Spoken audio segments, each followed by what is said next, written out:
All right. Okay. Hoovy 186 back here with another podcast, the Overrated Podcast, episode 96. Steve, what's going on, man? Just this 101 is here. Hope everyone's doing all right. Hopefully everyone had a great weekend, and hopefully we do not have any more technical difficulties with the equipment. At least not on my side. On the other, What's that sound? um, yeah, I hear it too. I don't know what it is. I don't. I think it's you because I remember hearing that sound before from your side. Yeah, okay. Let me mute myself. Okay. Let me mute myself. Yeah, no, it's completely gone. Now, hold on. I'm gonna mute you real quick. All right, hold on. Mhm. Can you guys hear me? Fine. You see, that's the thing. When only when one of us is muted, when the thing stops, and it stopped. It seems like it stopped right now. Yeah. So I do apologize for this, people. I don't know what's going on with my internet currently. Like everything else works fine. Everything else works fine. I've done speed tests on all my equipment. Everything runs fine. The only time that I'm having issues is with StreamYard. That's the only time I'm having issues. Hmm. So yeah. I just find it amazing how when I finally got my internet thing situated, fixed, and resolved, now it seems like it just transferred to you. Yeah. Oh man. It's a bummer. But other than that, I think everything seems to be okay. Like I mean, I don't know if can you at the very least can you at least hear me? Yeah, I mean I can hear you fine. I'm sure they can, but whatever that static is yeah, it's definitely. I mean, they can still. I can still hear you over it, but it's kind of annoying a little bit. Yeah. Maybe because I'm wearing headphones. Maybe that's why. Huh? It's probably because I'm wearing the headphones where I can hear it so clearly. Mm-hmm. Um, but yeah, it is a little annoying. No, I hear it. I hear it too. So, um, yeah. So it's fine. Let's just move on. Okay. How was your weekend? Yeah, my weekend was great, and I was gonna actually share all the stuff that I had, but for the sake of time and for the sake of because you have to get to work later Yeah.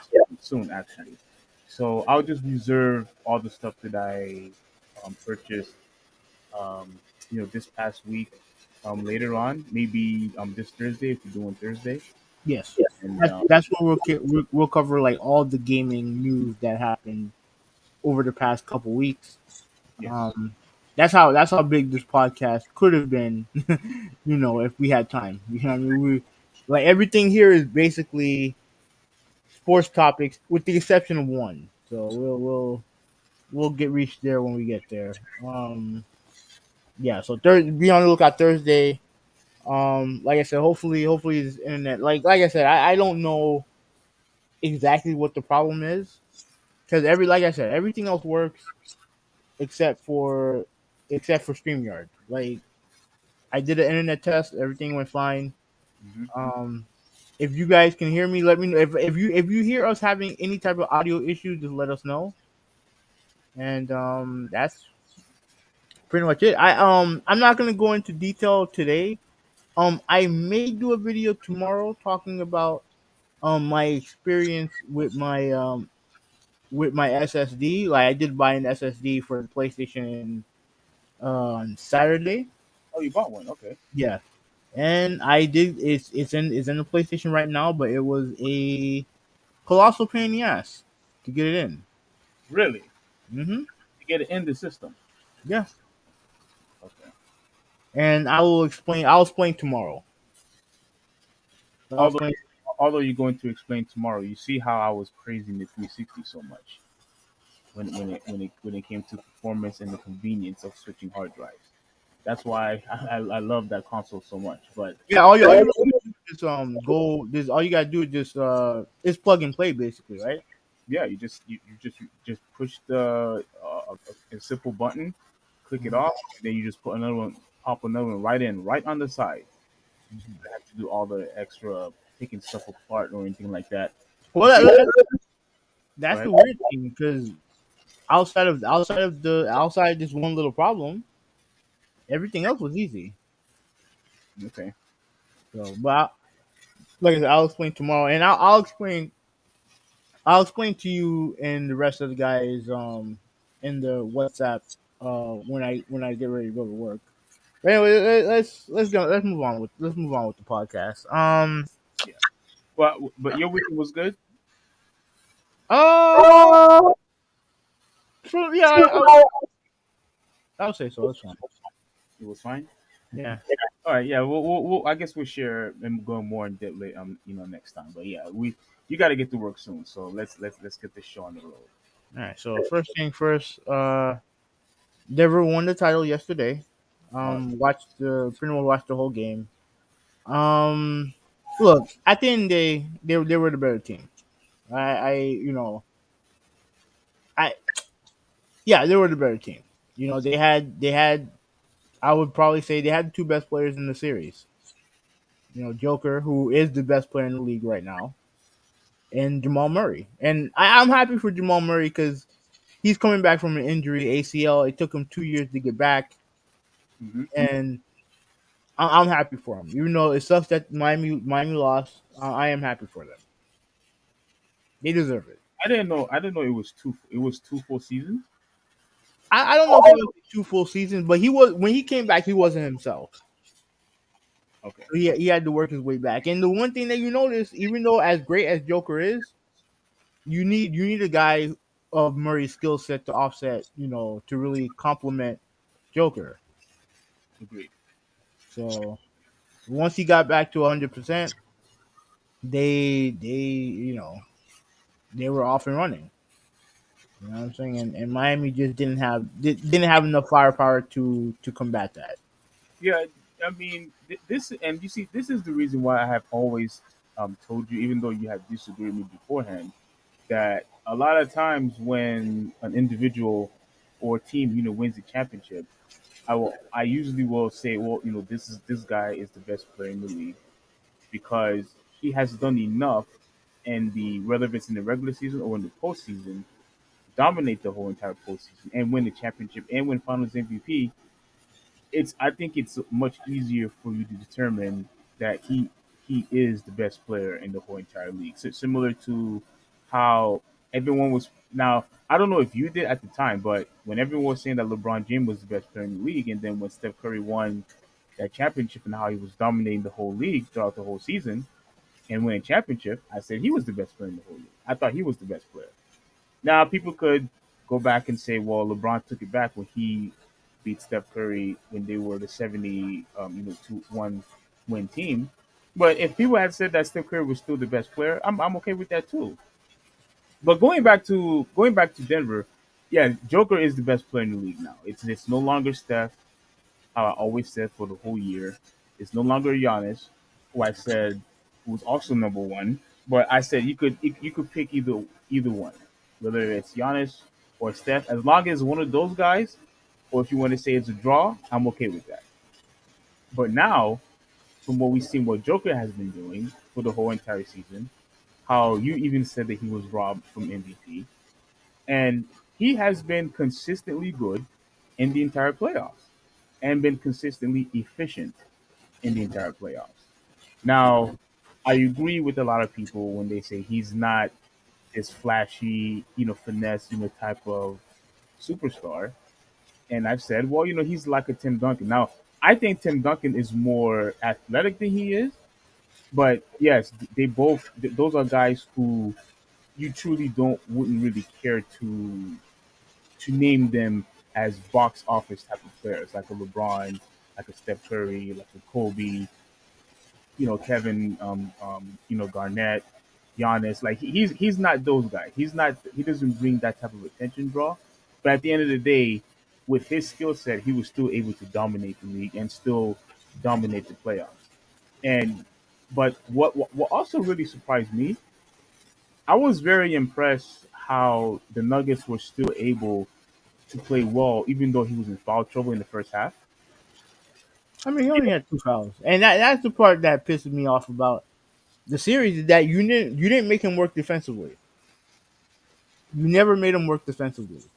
Well, I think I wouldn't be fair. I think they tried, but although they were doing all these pick and rolls, he still stayed on the paint. He still remained on the paint because That's he knows that Bam Adebayo is not going to shoot the three. He had nothing to worry about. There was no reason for him to go out there. and I will address that in a second. But if you're in the paint, the guy who's supposed to be in there trying to get buckets and try to draw fouls is Jimmy. That's on him. That's his responsibility. Wait, say that one more The guy who's supposed to be going in the paint, drawing fouls, is Jimmy. time. Okay. That's his job, and he didn't do that. And especially in that play where he tossed it to Caldwell Pope, that ended the game right there, in my opinion. Really? That ended the game. How so? Yeah, I mean, I think they were down by a couple points, and then he's in the paint, and because Joker's there, he doesn't do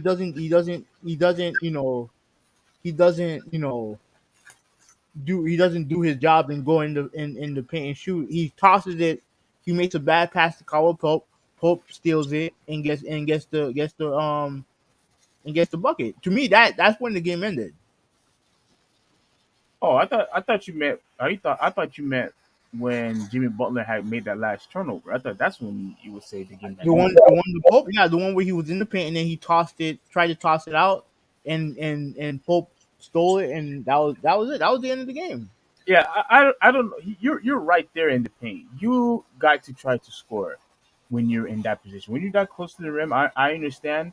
But if he actually blocks the shot or alters your shot, then just give it props to the defense. But you got to at least try to make a shot, man. You can't just stay there and now you can't move because if you move, you're gonna travel. You can't dribble the ball anymore. It'll be a double dribble. Just shoot the ball, man. Like shoot the ball. You've been doing that before.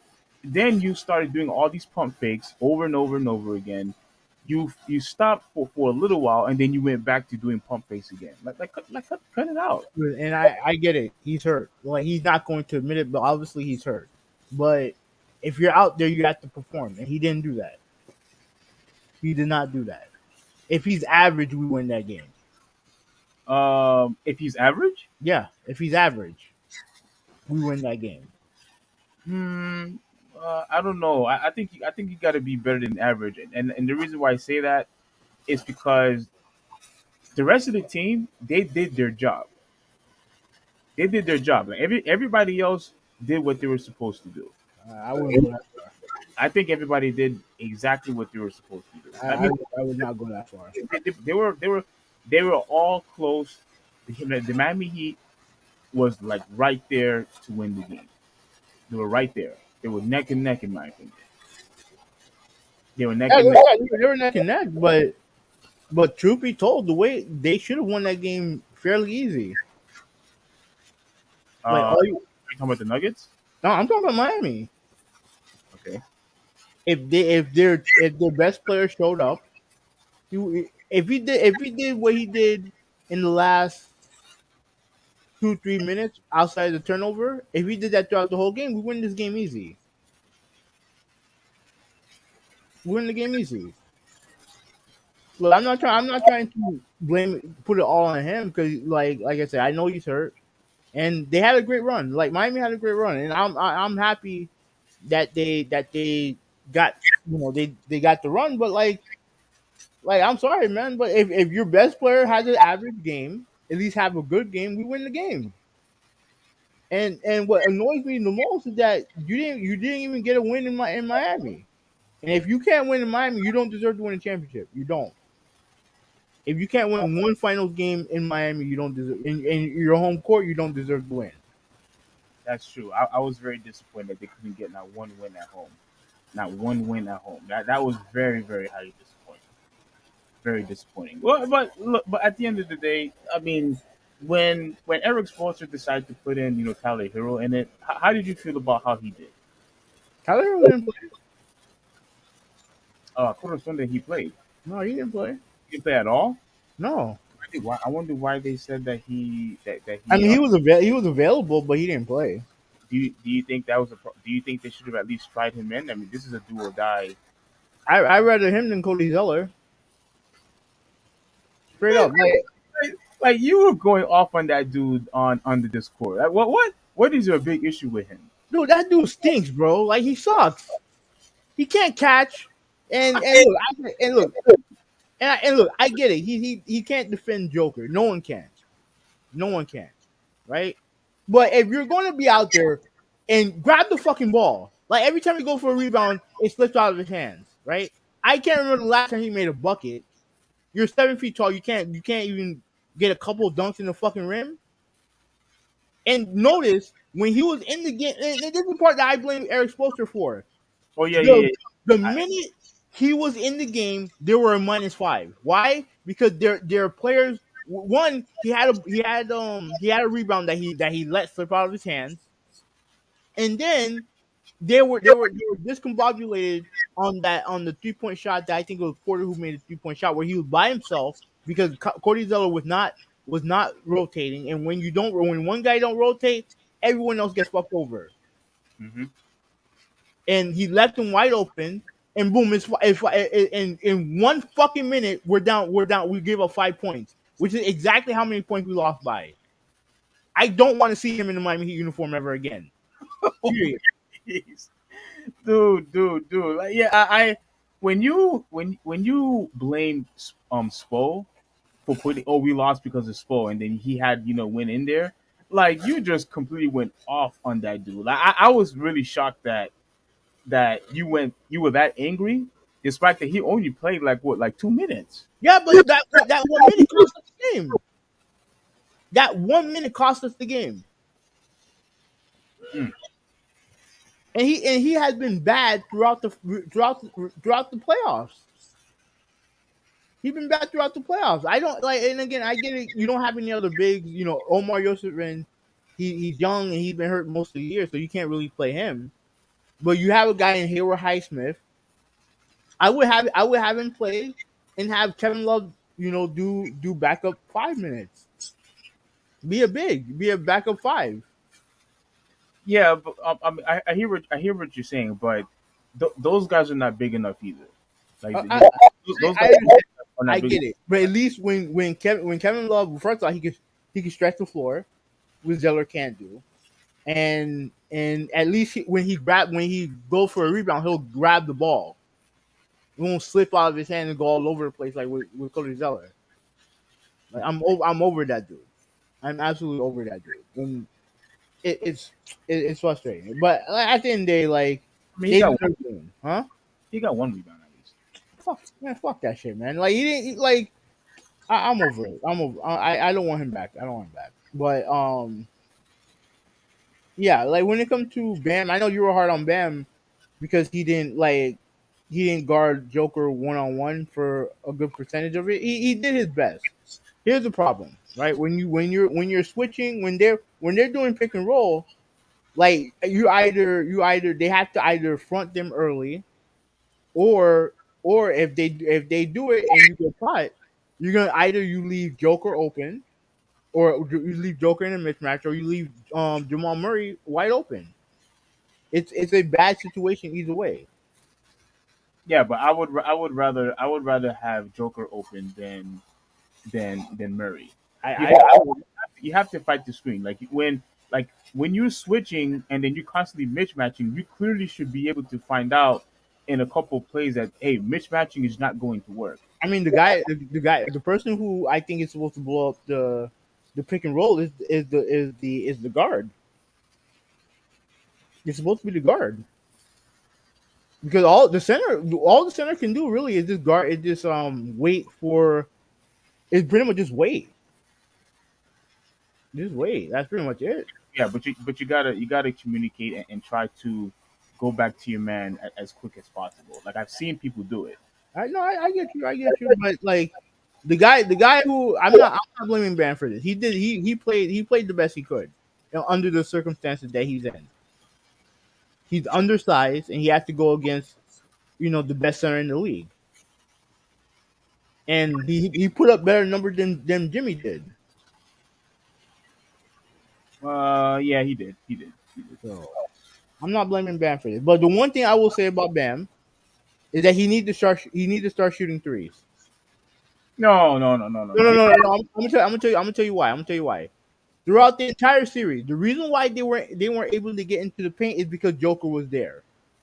Yes. That's why, Yeah. Yeah. Yeah. right? Yeah. We addressed that. Yes. And so, in order for that to be a thing, you need to push him off the court. And no, doing those little 14-foot jumpers is not going to get him away from the paint. It's you shooting threes going to get him away from the paint. You get him away from the paint. It gives more room for Jimmy, gives more room for all your play, and gives more room to yourself because he's a lot faster than fucking than Joker. He blew past him a couple times. Yeah. Everybody was blowing past him when he would have Yeah, to go to the perimeter. Yeah.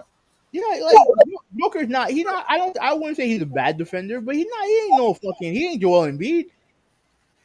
True. Defending. He's not Joel Embiid.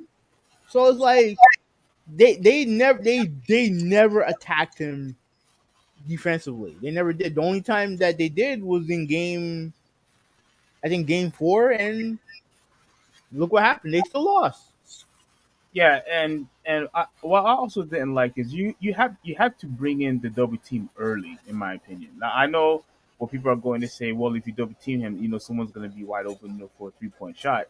Yeah. I understand that, but Joker is constantly shooting these easy floaters, especially in a mismatch situation. He's constantly shooting the ball, and they're constantly going in.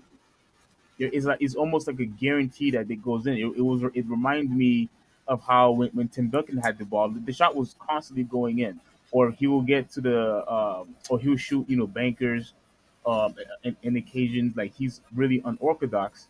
So Joker was pretty much doing the same thing when he gets real close down low and he's in the post. You have to double team. You have to get the ball out of his hands some way. And if you can recover and at least contest 4-3, and if they make it, then so be it. But having Joker dominate you over and over again on the paint, that's you're not going to win that game. You're I, not. Going, you have to double team the guy, and that's why I was really hard on Bam. Like that Kyle Lowry is guarding him, or that Jimmy Butler is guarding him. Get your ass over there. Help the guy out because he's going to score on them every time. yeah, but I'd rather give up a 2 than a 3. But the thing with Joker is that if you leave him open from three, he's gonna shoot it, and he can make that shot. And I think Bam can make that shot, but he has to make an attempt. He has to make an attempt to shoot threes. If you want to expand his game, he needs. I think it'll help him offensively, and it'll help him defensively. Right. He got to shoot threes because you can't have two guys in the game. And I know Jimmy shoots more threes in the playoffs, but during the regular season, he rarely shoots threes. Jimmy Butler. Yeah, Yeah. and you can't have two guys on like in the NBA, in today's NBA, you can't have two guys who can't shoot threes. You can't Hmm. in your starting line that can't shoot threes. I don't think it leads to success. Yeah, and I got a like Porter, like that dude. He stepped up big time. Yeah, he did. I mean, like the guy had 16 points, like 13 rebounds, definitely a decent double double he had. And although Gordon only scored like 4 points, bro, we got to give him props. He's a very good defender. Yeah, He is a very very good defender. Like that dude could guard just about anybody he wants. yeah, he Anybody. did. He played well. And I'm not the biggest Aaron Gordon fan, but he played well. He played well, so I give him props for that. Yeah, yeah, and Kyle Murray. I mean, he was okay. 14 points isn't all great in my But opinion. when he needed to make a big shot, he did. He did. I agree. Would you consider him a superstar? Yeah, absolutely. Or you would? Yeah, absolutely. Because before he got the Achilles injury, he was very good. Like in the bubble, he was excellent in the bubble. Yeah. So, The, yeah. uh, so you think that all Miami needs now is just to get bigger, and you think they'll be fine? Well, no, no, they do need to get. And the thing is that they have a pair of players in on their team. Like, okay, so they have some decisions to make when it comes to some of their players, right? Hmm. Kyle Lowry, I don't mind having Kyle Lowry if he's the backup. He can't be a starter. Okay. Um, Gabe Vincent, I don't think they're gonna have enough money to retain him. The reason why I'm sharing this because I wanted to show you something real quick. Where is it? Okay, so yeah, they show this on TV real quick, and can you see it? Yeah. So I was watching little bits, of the show, and they pretty much showed Jimmy Butler before and after his ankle injury. Hmm. So obviously before, he was 5-1, shooting 35 points per game. So and his percentage was at 58%. Everything went down after his ankle injury. So like you said, you understood that he was hurt, but can you now give him an even bigger pass? Seeing No, how he really went down no, here. no. Oh no, you're not gonna give him a pass. I'm not giving him. I'm not. No, I'm not giving him a pass. Like you're out there, you got to perform. You can't talk all that big shit that you talk in the conference and after the games, and then come up small. Well, he did that. He did that with Boston. I don't think he. That's fine. That's fine. But like, no, you can't. No, I'm not giving him a pass. Oh Like I'm snap. not. Okay. Like again, I don't want to make this a bash Jimmy thing, but like, bro, you're the best player on the team, and you're on the court. And if you're on the court, you gotta perform, Even if he's not healthy. even if you're not healthy. Because there are lots of guys who aren't healthy. Caleb Martin not healthy. I'm sure Gabe's not healthy. There are lots of guys who aren't healthy, but like at the end of the day, you gotta perform. And I'll also say this: Hmm. what hurt them in this series, in my opinion, is the Boston series going seven. So someone brought that up earlier today, and I didn't think about that until they mentioned it, and then now that you're mentioning it now, it actually makes a lot of sense. They It actually- they they should have finished that series at very least in five. Mhm. Finish it in five. Everyone gets rest because because I mean Denver. You have a team like Denver. They had time off, and that had to have helped them. Oh my God, Really helped them. they had like they had like nearly 2 bye weeks. Yeah. And if Like you and if you're Miami, you let them you let Boston hang around, and that I think that cost you at least cost you at least a game. You know what I mean? Like, and like I mean, it is what it is. Like, I don't want to, I don't want to dwell on it because I wasn't happy about it when it happened, but it is what it is. now, now, now, now that we back on the whole Jimmy thing with his injury stuff. Hmm. There's one clip that I want to play, and I really want to know what your thoughts about it, if you don't mind. Like it's real quick, but I really want to know how you feel about what this guy has said. I was a little disappointed. I kind of I'm not gonna lie, it did kind of tick me off. It kind of ticked me off, but I wanted to know exactly how you felt about this. So give me one quick second. Let me stop this because when he said that, oh, he doesn't think. No, no, I don't want to spoil it. Let me just play it. Are you talking about Stephen A. Smith? No, Okay. can you hear that? I heard a little bit.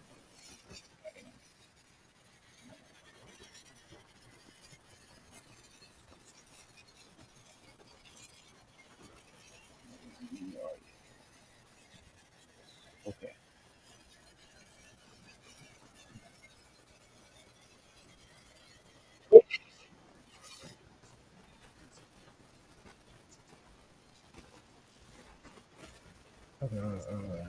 Yep. Get them where he got them was I incredible. hear it. I hear it.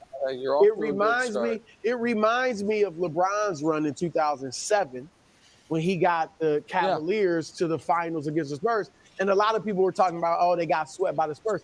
Just him getting them there. Hubie, can you hear it? Yeah, I get it. I get it. Oh, okay. I just want you to hear this. I'm not playing the whole thing. It's Mhm. 11 minutes. I'm not playing the whole thing. But this kind of go into what we were talking about with his injury, sort of. So I want to know your thoughts. Then I have something to say. Beating that Detroit team that was a championship team, it was incredibly Yeah. impressive. Now, He had here's the one major difference. LeBron was 22 years old. So we gave LeBron a built-in excuse. He's 23, but man, he's 22. coming. Yeah. 22, but he's coming. Yep. Jimmy Butler doesn't have an excuse because he's not 22. And here's the issue, Nick.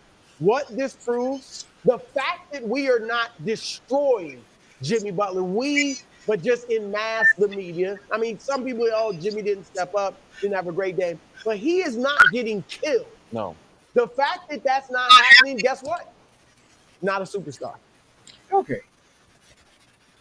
So what he pretty much saying is that because whether if it's the sports media, whether if it's the Heat fans or just basketball fans in general, the reason why that he doesn't consider Jimmy Butler a superstar is because we're not crucifying him enough.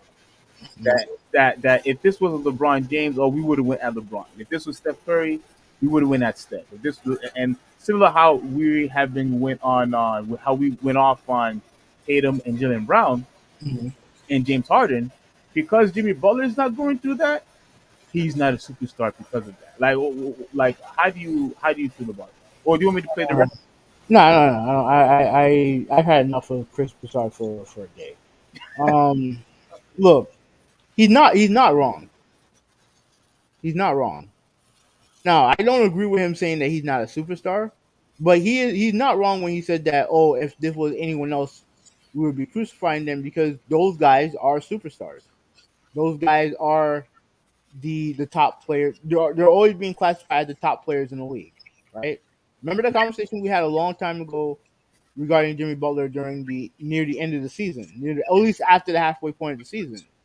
Like a lot of guys do not put Jimmy Butler in that same superstar category as LeBron and Steph and whatever because he doesn't put up the same type of numbers. Are you talking about the time when you was naming me a whole bunch of players, Yeah, putting him top 10? yeah. Okay, okay. He doesn't put up the same type of numbers. Hmm. Now, when now in the playoffs, he does put up those numbers. And Yeah. at one point, you can make a strong argument that he was and I said it, that he was the best player in the playoffs. Around that time, and like I said, I get it. He got hurt, I get it, he got hurt, but he's not wrong in saying what he's saying. But I think the reason why is dumb. But You kind of worried me there for a minute, dude. You I thought you was actually going to agree with him. Um, I think there was one more thing that he said that kind of irritated me. Let me see.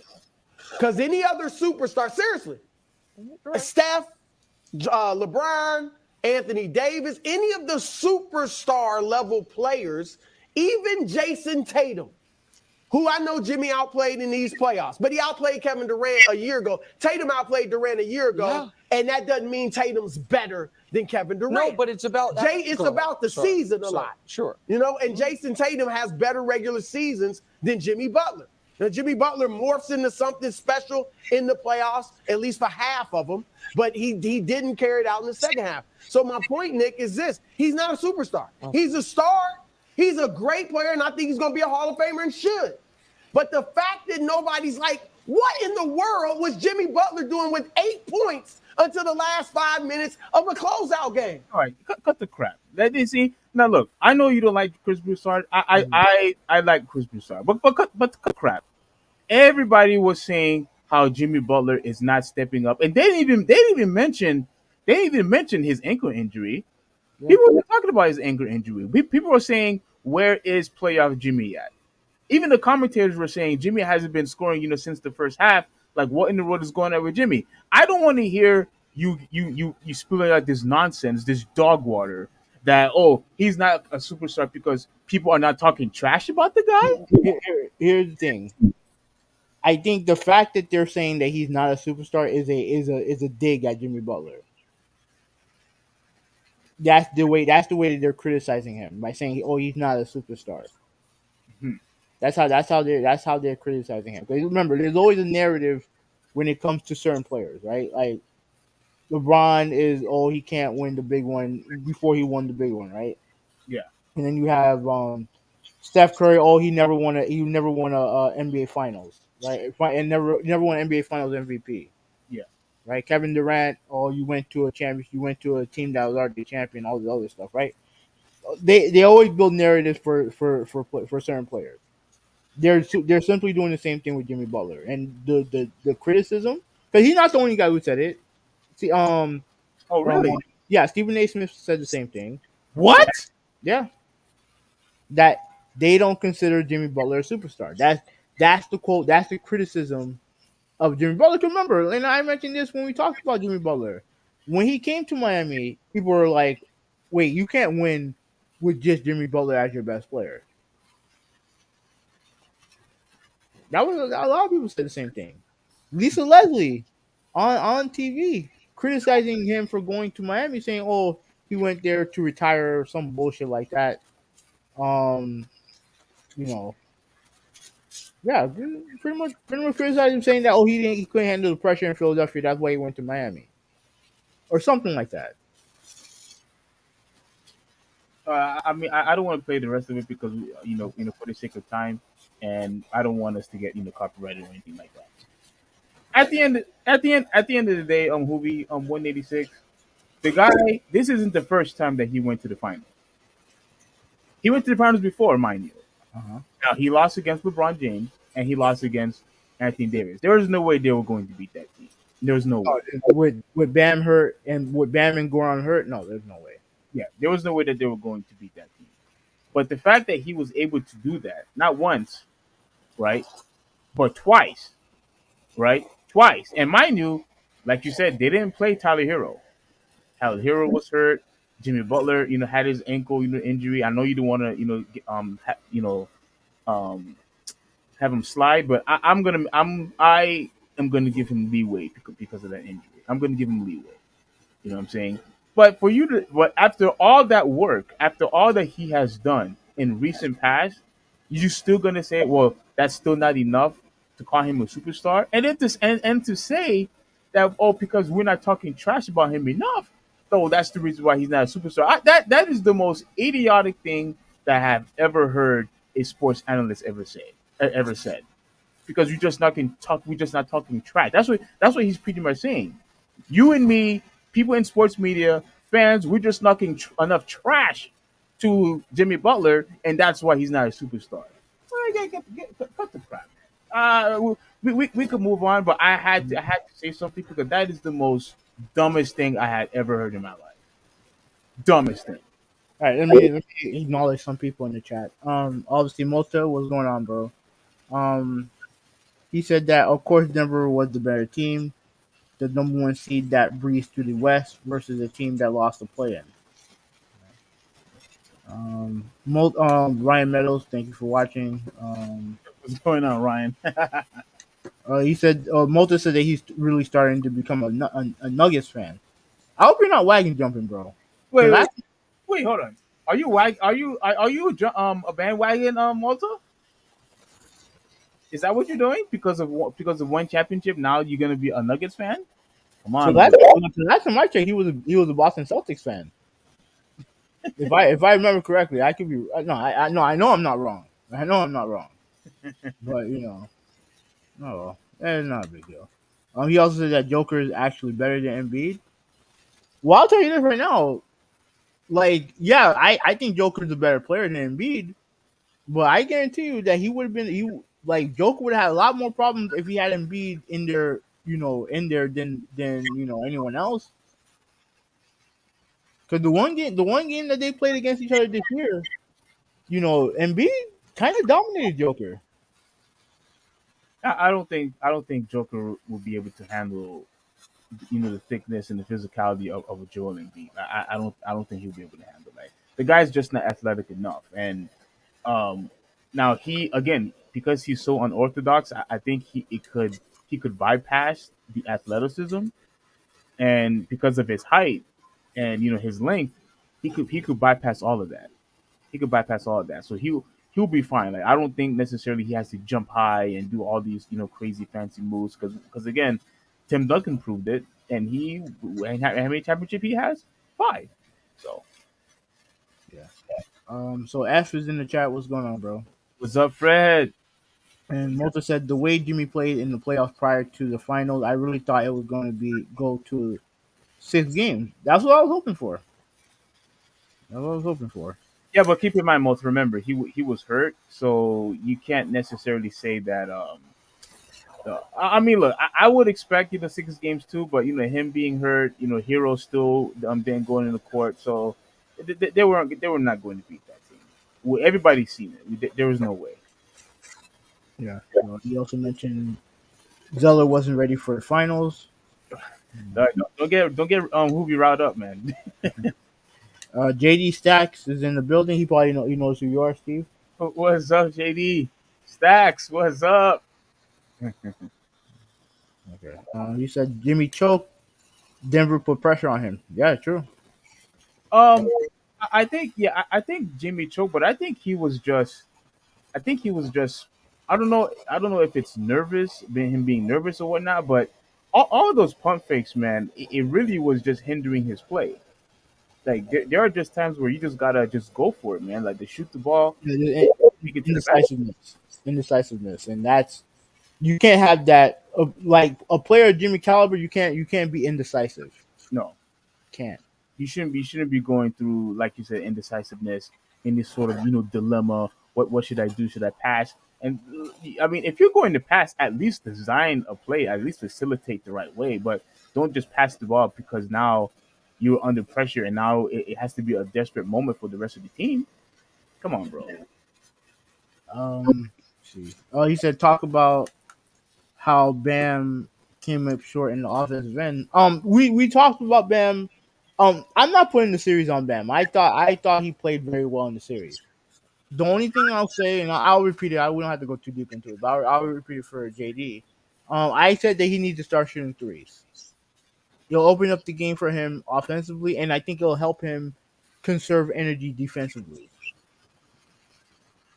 Like he needs to open up his game more, at least at the very least to draw out all the big guys that he has to go up against because he's undersized. As long as they're going to be playing him at center, he's going to be undersized. And yes, he had the speed advantage over a lot of guys, but if he has a competent center against him, then it's going to cause these type of problems, and it's going to cause the Heat the type of problem. So he needs to go outside, shoot some threes. Now, well, I will agree with you on this. Stacks was that I felt that he wasn't being aggressive enough. I felt like he didn't really put his aggressiveness or his authority, but then he's starting to do that late in the series where he started dunking the ball. He actually started to become aggressive and take the ball to the basket, not settling for jump shots. He should have been doing that from day one. That's what he should have done. And I also believe that if he would have taken advantage when he was getting, the mixed match, he would have definitely had bigger numbers. But for some reason, whenever he had a smaller guy guarding him, he didn't do anything. He didn't take advantage like Joker did. That's the difference. Most agree with Broussard. You agree? Joker had this, he said he agreed. Oh yeah, Joker had yeah, but Bruce, sorry, you agree that? So you think that trash talking would help elevate somebody becoming a superstar? Like, which part do you actually agree with? I'm just curious. If you could elaborate, go ahead. Joker had to score against Anthony Davis, Gobert, Anthony DeAndre Ayton, and Bam Adebayo, and all those players play defense. Butler should have shot a post fadeaway instead of passing it to CP3, KCP. Agreed. I agree. Be decisive. Like all this time, he's going in the paint and then he's looking for someone to pass. Like before the ankle injury, he was aggressive. He was aggressive. Yes. It is what it is. Yeah. I Uh, mean, yeah, go uh, ahead. yeah. It is what it is. But congratulations to the Nuggets. I still have to give them props. Joker, had a phenomenal season. He's Finals MVP, definitely deserved. The Yeah, Finals. he won the MVP that matters ultimately. Yeah, yeah, yeah. That's the one. Even though he didn't win regular season MVP, I mean, he was a two-time regular season MVP, and like, yeah, the guy definitely reached superstardom. He's the best player in the league, and unfortunately, I hate to say this, but Steph Curry, Giannis, you guys have to step aside. There's a new king in town, and that's the Joker. He's the best. He's the best player in the league. No, he's not flashy. No, he may not be box office to a lot of people, but just like how Tim Duncan was dominating the league, shout out to him, best power forward of all time. Right now, Joker is doing the exact same thing. He's dominating the league. He's constantly, getting these triple doubles, constantly getting double doubles, and his defense may not be elite as a Giannis or even as a as an Embiid, but he's good enough to dominate the league to dominate the league where it will still contribute to wins. Same thing with Steph Curry. He may not be a great defender, but he's still good enough to dominate the league to where he could win championships. And Joker just did the same thing. So shout out to him. In my opinion, what I think Miami needs to do, I think Miami do need to get bigger. And if they and there were talks about getting Damian Lillard. I don't know if you I've heard. heard, but if they could get someone like him, yes, they could absolutely win a championship and compete for a championship. Absolutely, but get bigger. I think the main priority is for them to get bigger. Well, the more realistic option that I'm interested in is Brook Lopez. He's a great defensive player, and he shoots the three very well. Yeah, but he's not athletic enough. That's fine, but I don't need him to be athletic. Neither is Joker, and we saw what happened there. I just need a guy who can come in for 20 minutes, and be big, and just perform. I've been very very impressed with I've been very impressed with Brook Lopez over the last couple of years. A lot of respect for him. So you would So want yeah, him. yeah, I definitely would like to add him to the roster, or at least see what Omar Yusufin can do. Hopefully he can be healthy, and we'll see what he can do. He's skilled big man, but he's also very young. So all right, Um, this one, I'm gonna wait for your response on this one first. no, you can read it because it is pretty much mentioning you. He said, "No, I don't. I don't think that fans have to talk bad about a player for him to be a star. Okay, which is good. Okay, that's good. I mean that Butler hasn't ever been a top 10 player in the league. So so one of the things that he had never been a top 10 player.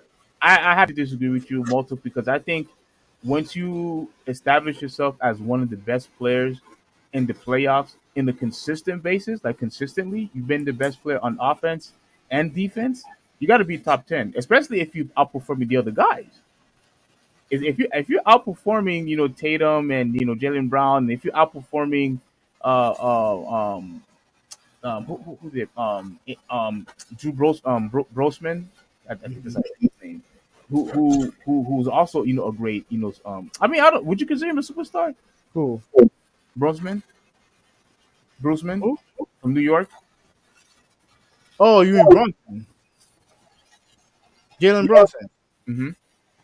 Um, I don't know if I would say superstar, but he definitely is. He's definitely a star. He's their best player. He's New York's best player. Okay, all right, yeah, okay. Well, that's good enough.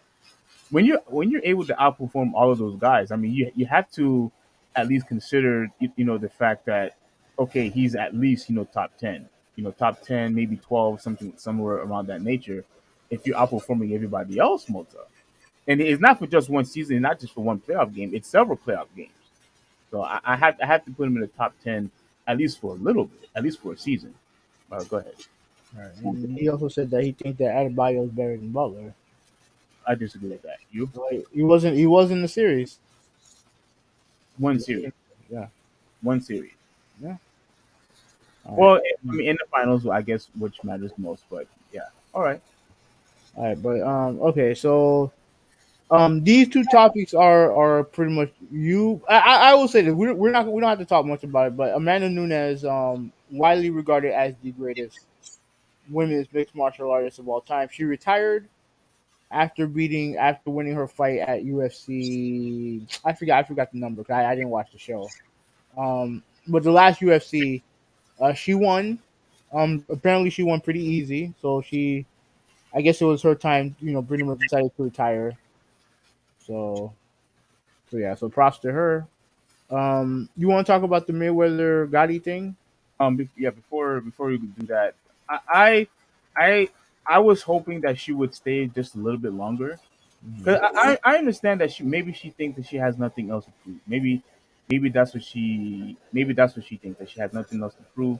But it would be nice to to continue to have her in the run.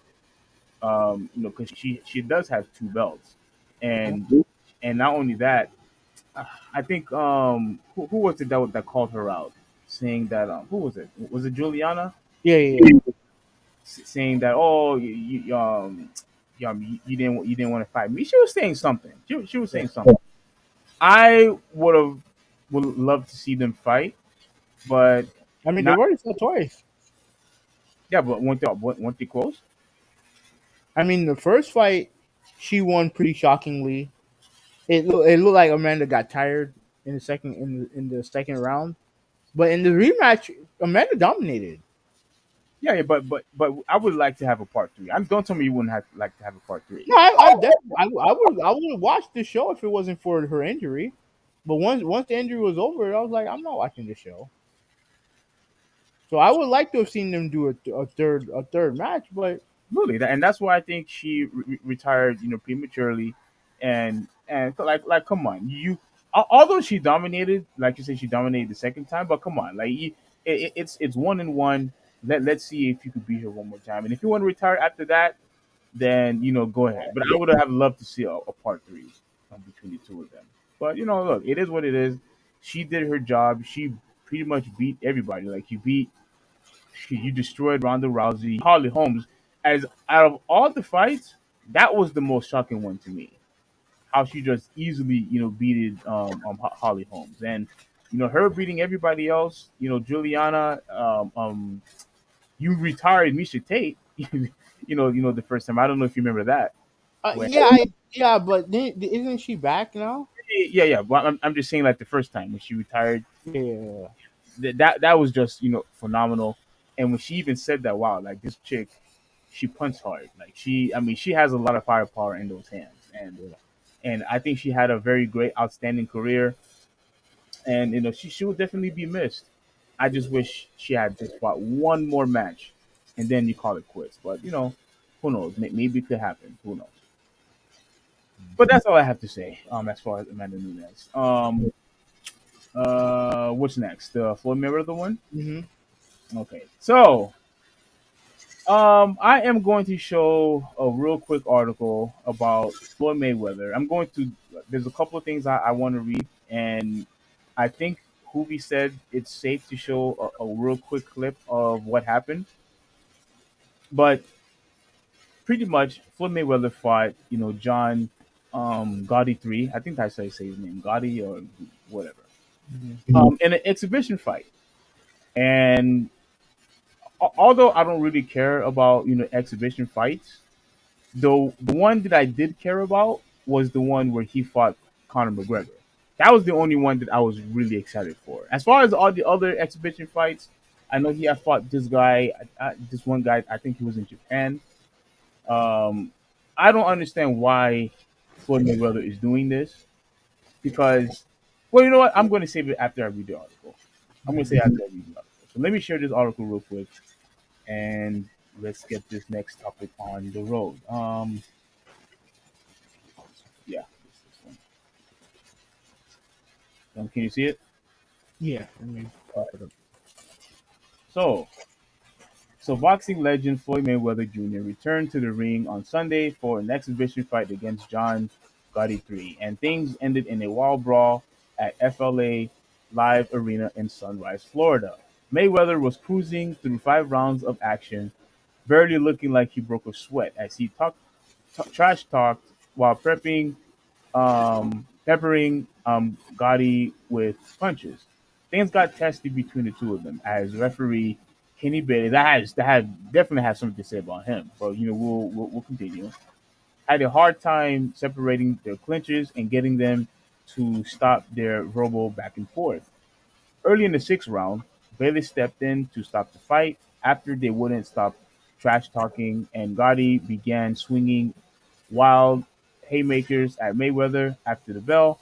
Both entourages entered the ring, and chaos erupted from there. So here's pretty much what happened. Now, Hubi, you said you didn't really get to see the whole thing, Yeah. so here we are.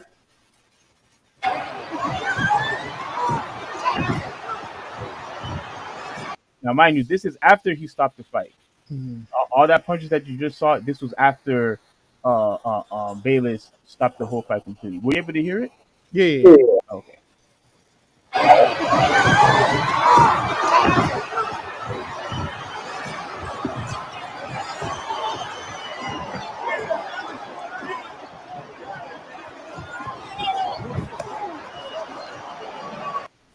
So that was the first one. Here's the second one.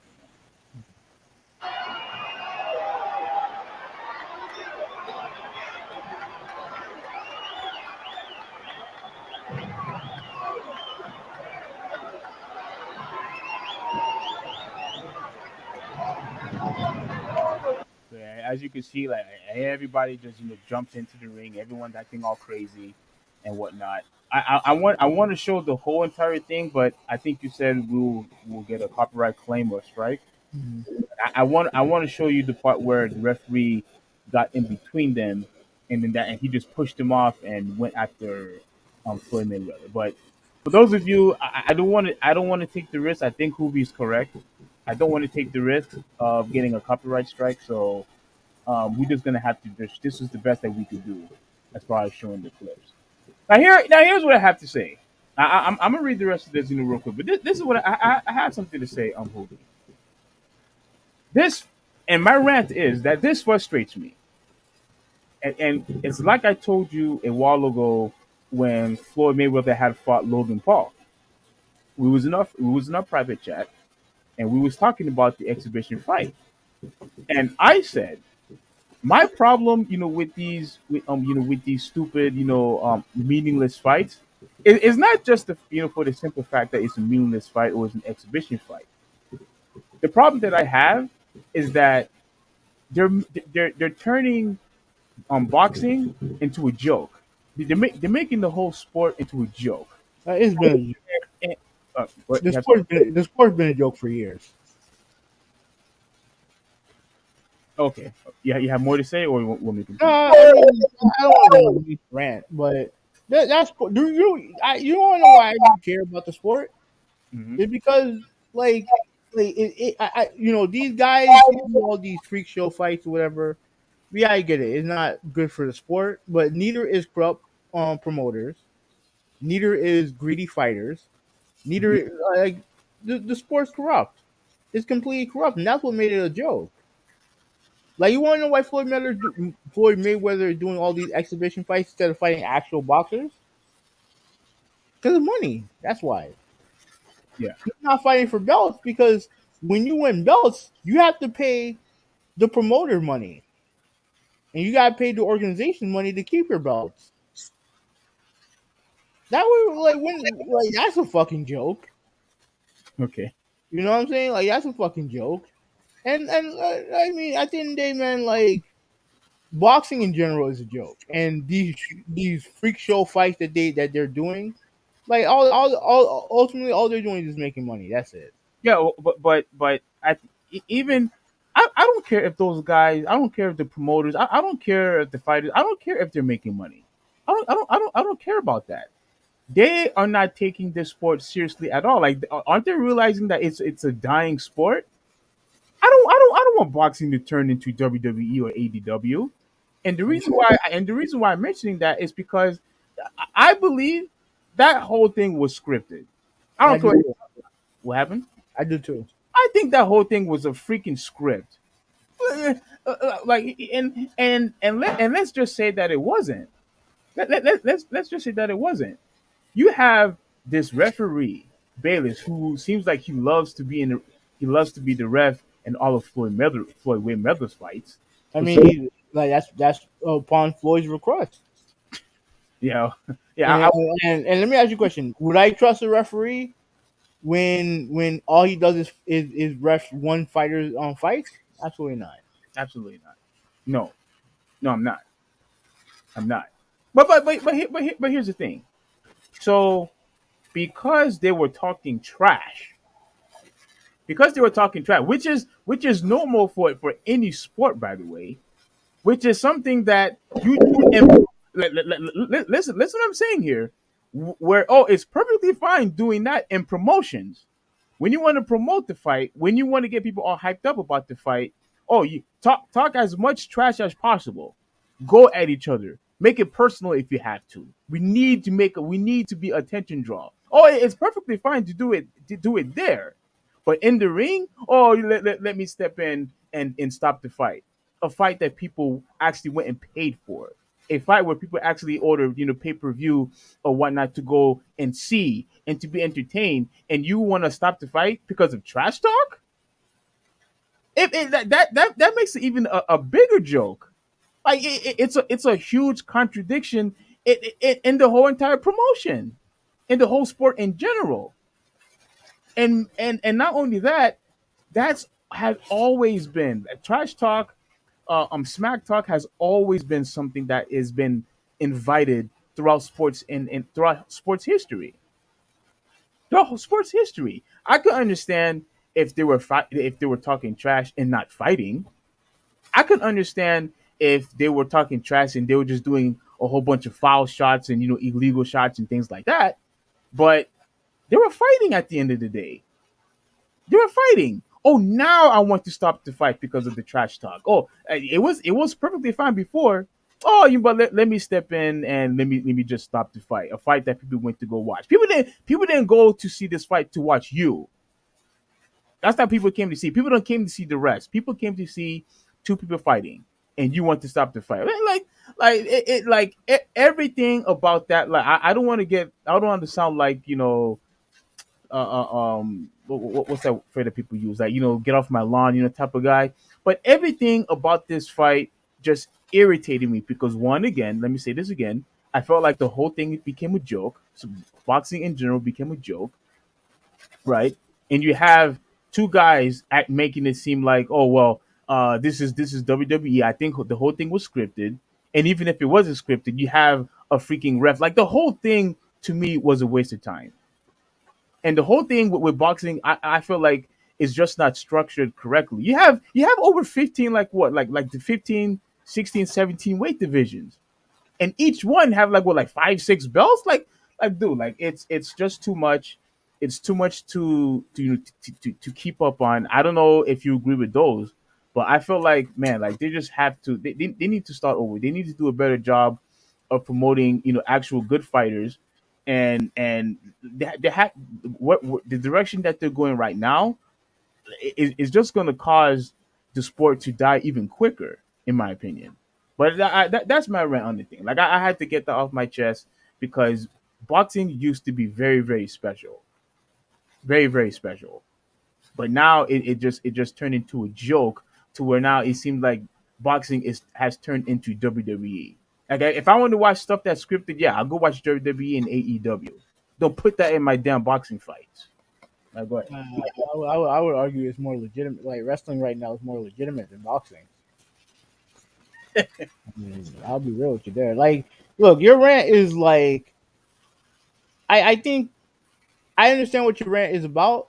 To me, I just knew what this sport was, like 15 years ago. It's a joke. Like here's the thing. The moment when you see guys like Floyd Mayweather pick his opponents, right? All these years, we knew who we all wanted him to fight was Manny Pacquiao. Yes. We wanted to see it for years, but all the time he always come up with excuses, and he's had guys like you have guys like Bob Arum who are jokes in the sport, right? And then you have guys like Eddie Hearn, who I'm not a big fan of. Hmm. And these boxers, they can just pick and choose who they want to fight. Like all like Tyson Fury, we all want to see him fight Anthony Joshua, but not gonna happen because he always keep going back and forth. And now he wants to fight. Now he wants to fight Francis Ngannou, who's a mixed martial artist. He's not a boxer. Right. You know that. We've seen this shit. We've seen this shit before with Mayweather and McGregor, Yes. which was the epitome of why the sport is a joke. Because we all fell for it. Like I didn't watch the fight with you guys, which I should have done. Of I, course you. I I thought you were with us. no, I wasn't with you guys. I watched it at work. Are you sure? Yeah, Because we was all at Mr. B's house. It was yeah, me. I wasn't there. Oh, okay. Yeah, I wasn't there. But I mean, we all watched the fight that we knew wasn't legitimate. It wasn't legitimate. Cause think about it. You have a guy who's not a professional boxer in McGregor. Hmm. And with because of you and this is and also Dana White, that piece of garbage. Like he said, like, he's all the talk now when it comes to Francis about we don't do freak fights and all the other bullshit, which is a complete lie. Yeah. Which is a complete fucking lie. But he set it up, and they did impressive numbers. All that for a fight that we all knew from jump was going to be Mayweather winning. Correct. And now, because of that spawned all these freak show fights and stuff like that. And let me see. I saw a comment from Walter saying that he wanted to see Jake Paul versus Nate Diaz. Yeah, I do, because I don't know what's gonna happen, but I do wonder what's gonna happen. Now, I can't say, because the one thing about Jake Paul that I can say unequivocally is that he does get the fighters that he fights, and the people who fight underneath him, he gets them paid. So I can't front him. I can't dismiss him on that. But guess what happened? Hmm. Couple, I think that happened a year ago. A boxing promotion. I forgot who it was. Let me see. Let me see if I can find it real quick. They gave him a belt. They gave him an actual belt. Who did? Let me see. Let me see if I can find it. Oh my gosh. So now we're getting volunteer awards. Like, okay. Oh man. It was it Jake or Logan? Which one was it? Wasn't it? Uh, No, I can't remember. I mean, I'm pretty sure you'll be able to find it. yeah. Mm. Okay. So what you? Oh, go ahead. Go ahead. I'll ask you a question later. hmm Jake Paul awarded boxing title in awkward exchange. Let me share. Yeah, let me see it.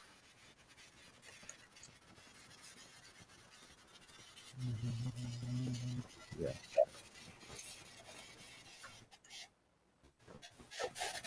Jake Paul awarded boxing title in awkward exchange, and fans are furious. So yeah, WBA.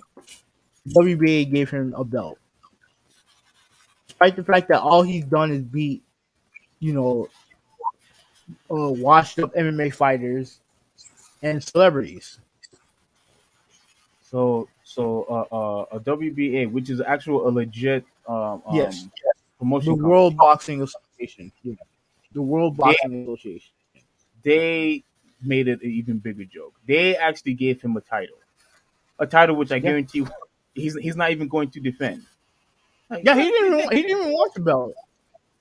He didn't even want the belt because he said, "Yo, I didn't really earn it or deserve it or whatever." But they gave it to him anyway. Gave it to him Why? anyway. Why? Because they want in the free fight game. They went in on it.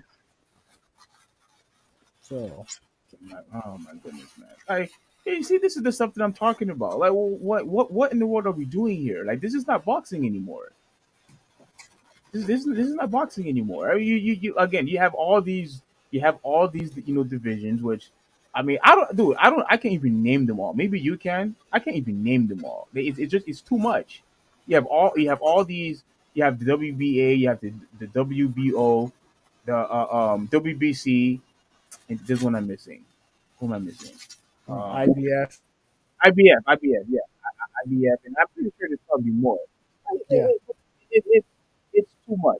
And I remember you had said something on this one, too, how UFC is simple. One belt for Steve, your audio is muffled. uh, is it still muffled now? No, right now, no. Okay. Look, I remember you made it very. I remember you had said something that was legit, of how just more easier, how simple it is, how UFC just has one belt per division, keeping it simple. you know. But I mean, look, boxing. I don't think they're ever going to recover if if their solution is to just have these joke fights and these exhibition fights to bring attention. I'm just not interested. I'm not going to partake in it. That's why I didn't see this fight.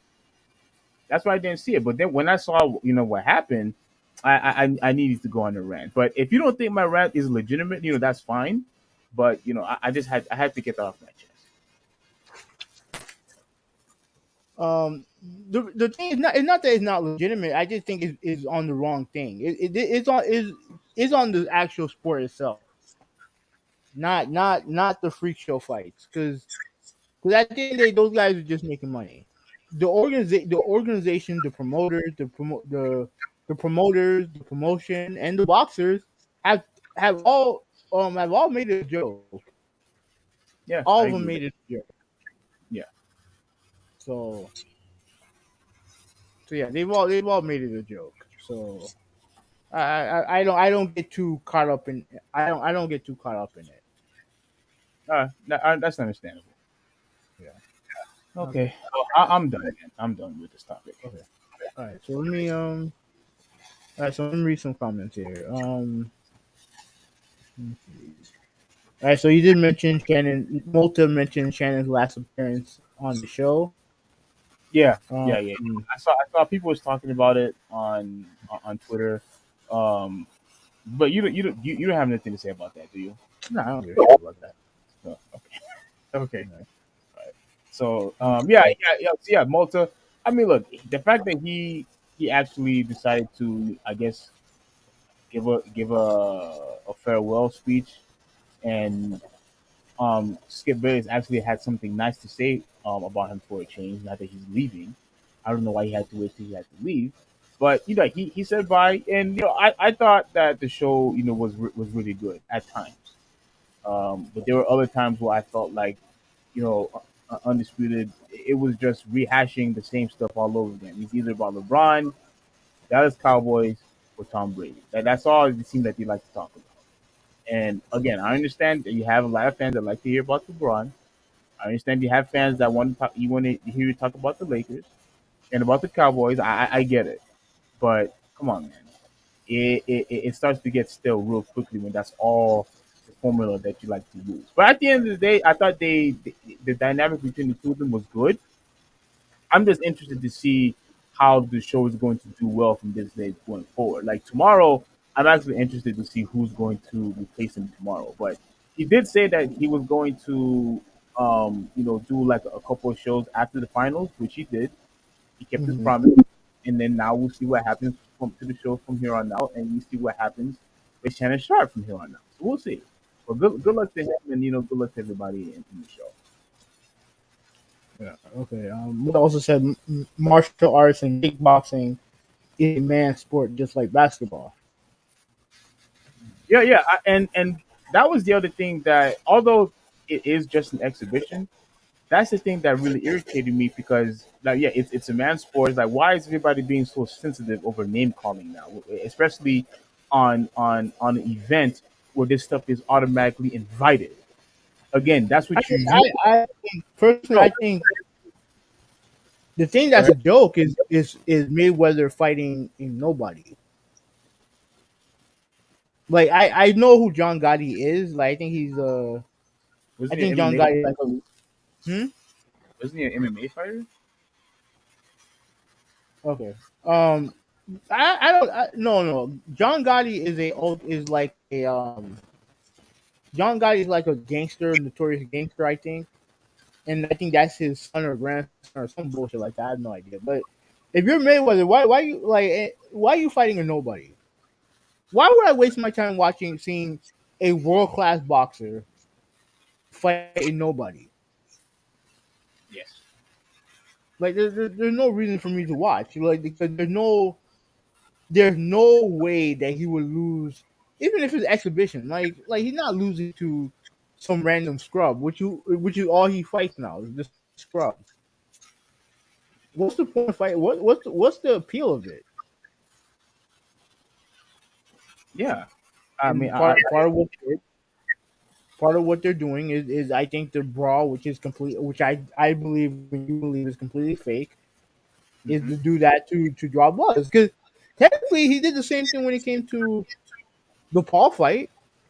Because I think Logan grabbed his hat and then they got into a huge brawl.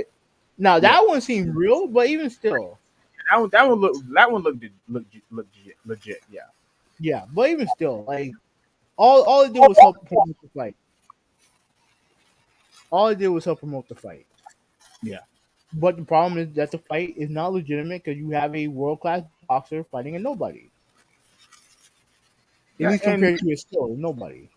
And look, I understand that money is money, but have some dignity at least. Have some some sense of pride. Like, you know that these guys are beneath you.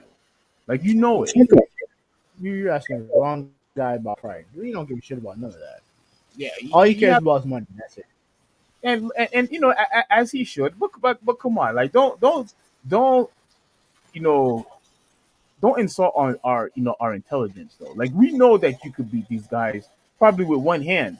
Like, well, I'm not interested in seeing you fighting people who we already know that you are going to beat.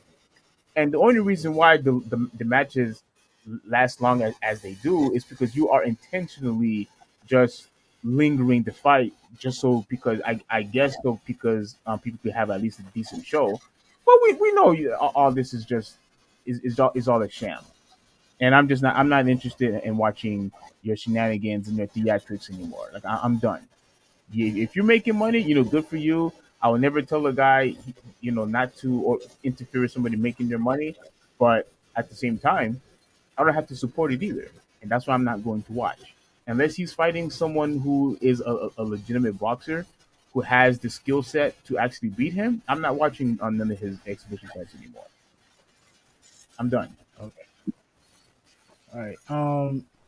F said that all you can do is shake your head and walk away. But moving on from that, Spence Jr. versus Crawford, July 29th, four belts on the line, both undefeated, big fight. Yeah, it is a big fight. I'm not familiar with. I know they guys are. I'm not super familiar with both guys as far as fighting. But I mean, if it's something that you guys want to do, watch a fight. I'm down. July 29. I'm likely gonna be off that day, so if you guys are fair or game, I don't mind. Yeah, your mic was like I knew what you were saying, but your mic was going in and out.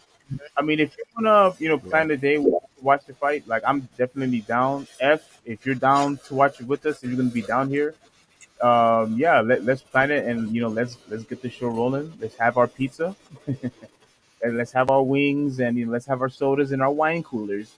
And yeah, let's have a good time. I'm not watching it at the bar. Let's watch it, at a place, and it'll be nice. But yeah, I'm down to watch the fight for sure. Okay. All right. So next topic. I'm not gonna be super long on this too, but I feel like this is important because this is a big deal. This is a big deal. As you can see here, one second. Okay. You can see here, Messi Inter Miami MLS deal, debut contract, salary info, and more. Right? You see all that, right? Hmm.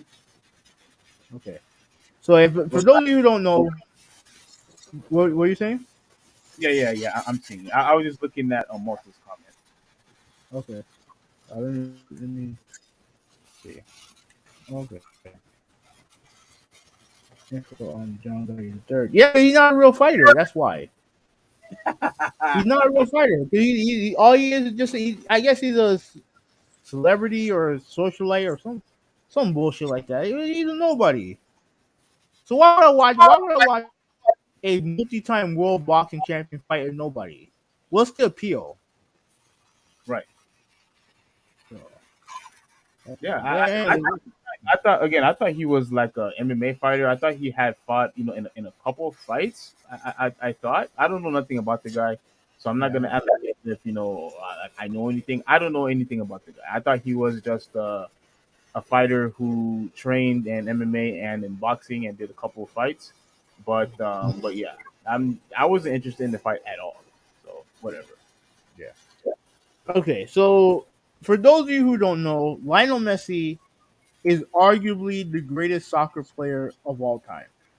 Right? When you look at guys like Pele, David Beckham, Cristiano Ronaldo, who's kind of close, which is kind of close to him when it comes to all time greatness and stuff like that.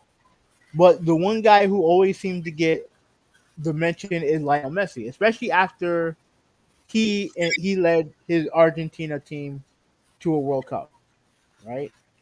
So this year, moving forward, he's going to be taking his talents to South Beach, or technically Fort Lauderdale, as they play for he's going to be playing for the Inter Miami team in MLS, which is MLS is the United States soccer league down here, right?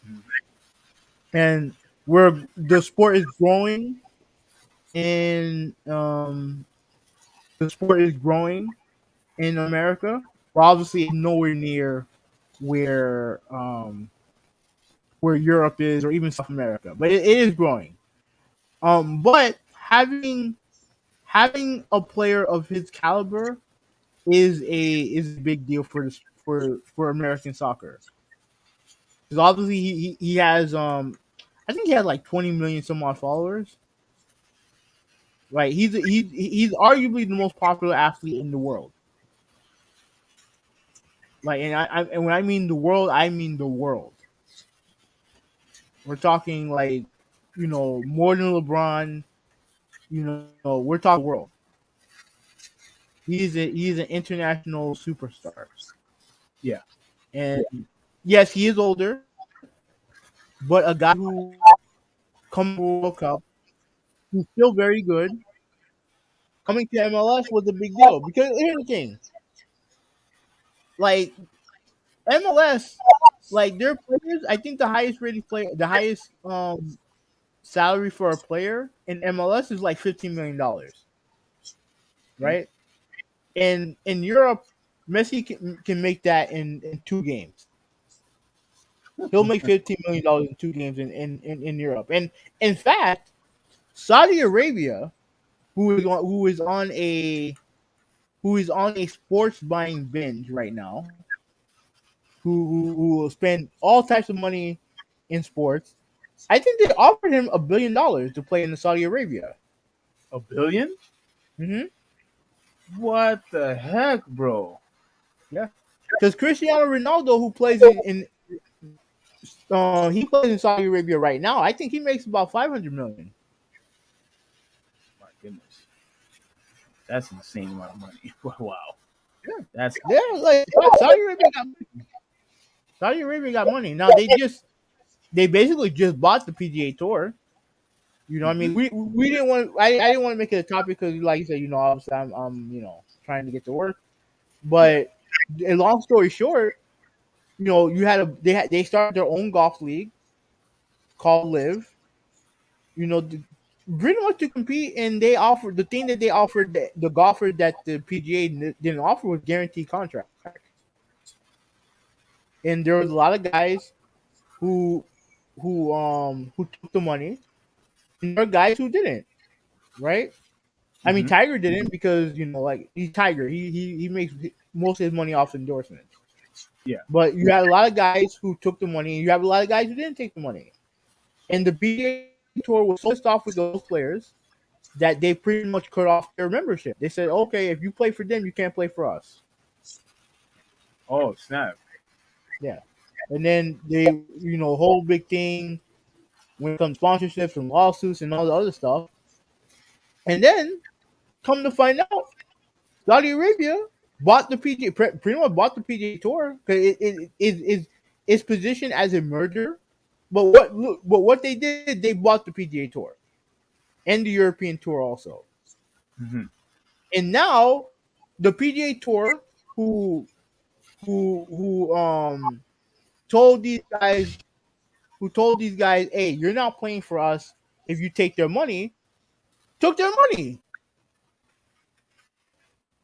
They Wait, wait, told these guys, can you repeat that again? yeah, okay, yeah, I'm sure the audio was bad.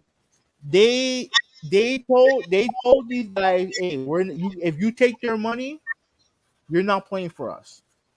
Okay. But yet, then they just then turn around and took Saudi Arabia's money. They did what they land based allowed their players into doing. And like I said, man, like the only thing when it comes to life in general, right, bro, everybody's got a price. The $1 million man was not lying when he said that. Everybody's got a price. Yeah. So this is a little bit of side note. So Messi, he was thinking about taking the money, but he decided, you know what, I want to play in Miami. Right? I know Barcelona was a team that he kind of grew up with. They they offered him to come back, and he pretty much said no. So now he's going to Miami. Now here's the thing though. In order to compensate that, here's what they gave him. Right? Obviously he's going to become the highest paid player on in the league. Like he has to. You know what I mean? A Yeah. guy of his caliber, he has to be the highest paid player in the league. Like that goes without saying. They also, if I'm not mistaken, they're going to offer him. Obviously he has merchandising rights that he's gonna have where the money's gonna go to him, and I think he's also gonna get a share of the TV deal that MLS has with Apple TV. Oh, okay. Okay. So he's gonna get a piece of that. Let me see if there's any more details on that. That's just Let me see if I crazy. can find it. Yeah. Let me see. Is there anything else? Okay, so I'll read this part. let's start with the fun part. Messi was making a reported $45 million per year in Paris, Hmm. and MLS has a strict salary cap and roster rules. So what they're pretty much saying is that they have they don't really call it a salary cap, but they have a salary cap, right? Now Okay. they can I think most MLS teams can go above that salary cap for like three designated players. So if you want to bring in a player from another country, you have extra funds to pay for that player. Okay. So yeah. So but they do have very strict rules when it comes to that to prevent such contracts with any one player. So what kind of deal could he get? Let's scroll down. The Miami Herald reported that he would be it would be a complicated deal valued between 125 and 150 million over the length of the contract, which it estimates to be about 2.5 years in length. So,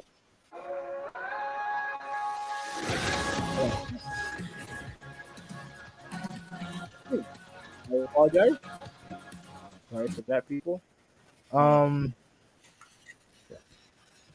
hold on a second. Let me stop this. Okay. So yeah, so he's gonna be making between at least this is what we reported. He's gonna be making between 125 and 150 million in 2 years. So let's say if it's a 2 year, $150 million deal. So he's making $75 million a year, Hmm. technically. Right. All right. Which it estimates to be. I read that with an option year for 2026. The report states that it would include salary, bonuses, and equity in the team. Both Apple and Adidas were offering profit sharing agreements in merchandising and subscriptions to MLS season pass. Now, yeah, so he making they're doing everything in their power to make sure that his deal with MLS is a sweetheart deal, right? Now, um, let me also say this as I continue to tweet, as I continue to search for stuff. Let me also say this. Um, shit, I forgot what I was gonna say. What was I gonna say? Yeah, okay. Let me just go to this point about it being it's a big fucking deal that he's coming down here. Right. It's a big deal that he's coming down here. Because like I said, back in the '70s, Pele came to New York to play for the upstart a soccer league. I forgot the name of the league. But he played in New York to help build that league. Okay. Right. So he was like and unlike in other and unlike in past years, they brought in a lot of top talent from around the world to play in that American league.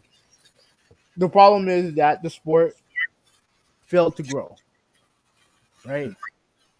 And that's why that league folded, and then they got another league, and it's been a long time coming for sports and for soccer in America, but we're at a point now where it can be a um it can be a viable sport in this market, and they need it. They need it because okay. So let me all right. So let me. I want to finish doing this real quick. Okay. Do you have any questions, or do you see any tweets or any comments that you want to read before I pass? No, no, no, no. The only thing I was gonna ask you is, where does this put Miami? Like, does this put them like the top team, or No. Well, it's hard to say when it's hard to say because they're very bad right now. They they're stink right now. distinct? Okay. Yeah, they suck. So, but I think that his talent alone can make a difference, but I don't know if it'll make them a champion. I don't know if it'll make them. I don't know if it'll make them the top team in MLS because the team in general is just not good. Now he could attract better players to the team, yeah, likely. But it's just a matter of how things go when he arrives. Because like I said, we don't know when he'll be here. But the one thing that I do know, ticket prices skyrocketed. Season tickets sold out because of What? him. Because of him, Yeah, all tickets are gone. yeah, Wow. yeah. Wow. But here's the thing. Not only do they, not only is he going to a bad team. Let's look at this. Let's look at this now. Now let me share this tab. This is the stadium in Spain, in Barcelona, the Camp Nou. Hmm. Notice the stadium. Yeah. Obviously, it's packed. It's a granular stadium, big time stadium, Yes. right? Now, the team that he was playing for last year. This is the Parc des Princes, right? Hmm. This is in Paris. Okay. See the stadium, big stadium, Yeah. granular stadium, right? This is the current stadium that they are playing, that Miami's playing right now. Dry Pink Stadium. There's a big fucking difference, right? Wow. Dang, that is freaking like child's play compared to the other ones. Yeah, yeah. And for a player of his caliber, he cannot play in a stadium like this. He can't. No, No, absolutely like not. yeah. Look, they are building a stadium in Miami. I think they're just waiting for the groundwork to start so they can start making the stadium down there. But that stadium will be a hell of a lot better than this. And to their credit, they built this stadium. They rebuilt the stadium. Before, because before the stadium was a dump, right? It was actually worse than this. It was actually worse. So they tore it down, they rebuilt it, and they did a good job. It's not a bad stadium. The problem is that when you host a player of Lionel Messi's caliber, he can't play in this. No. He can't.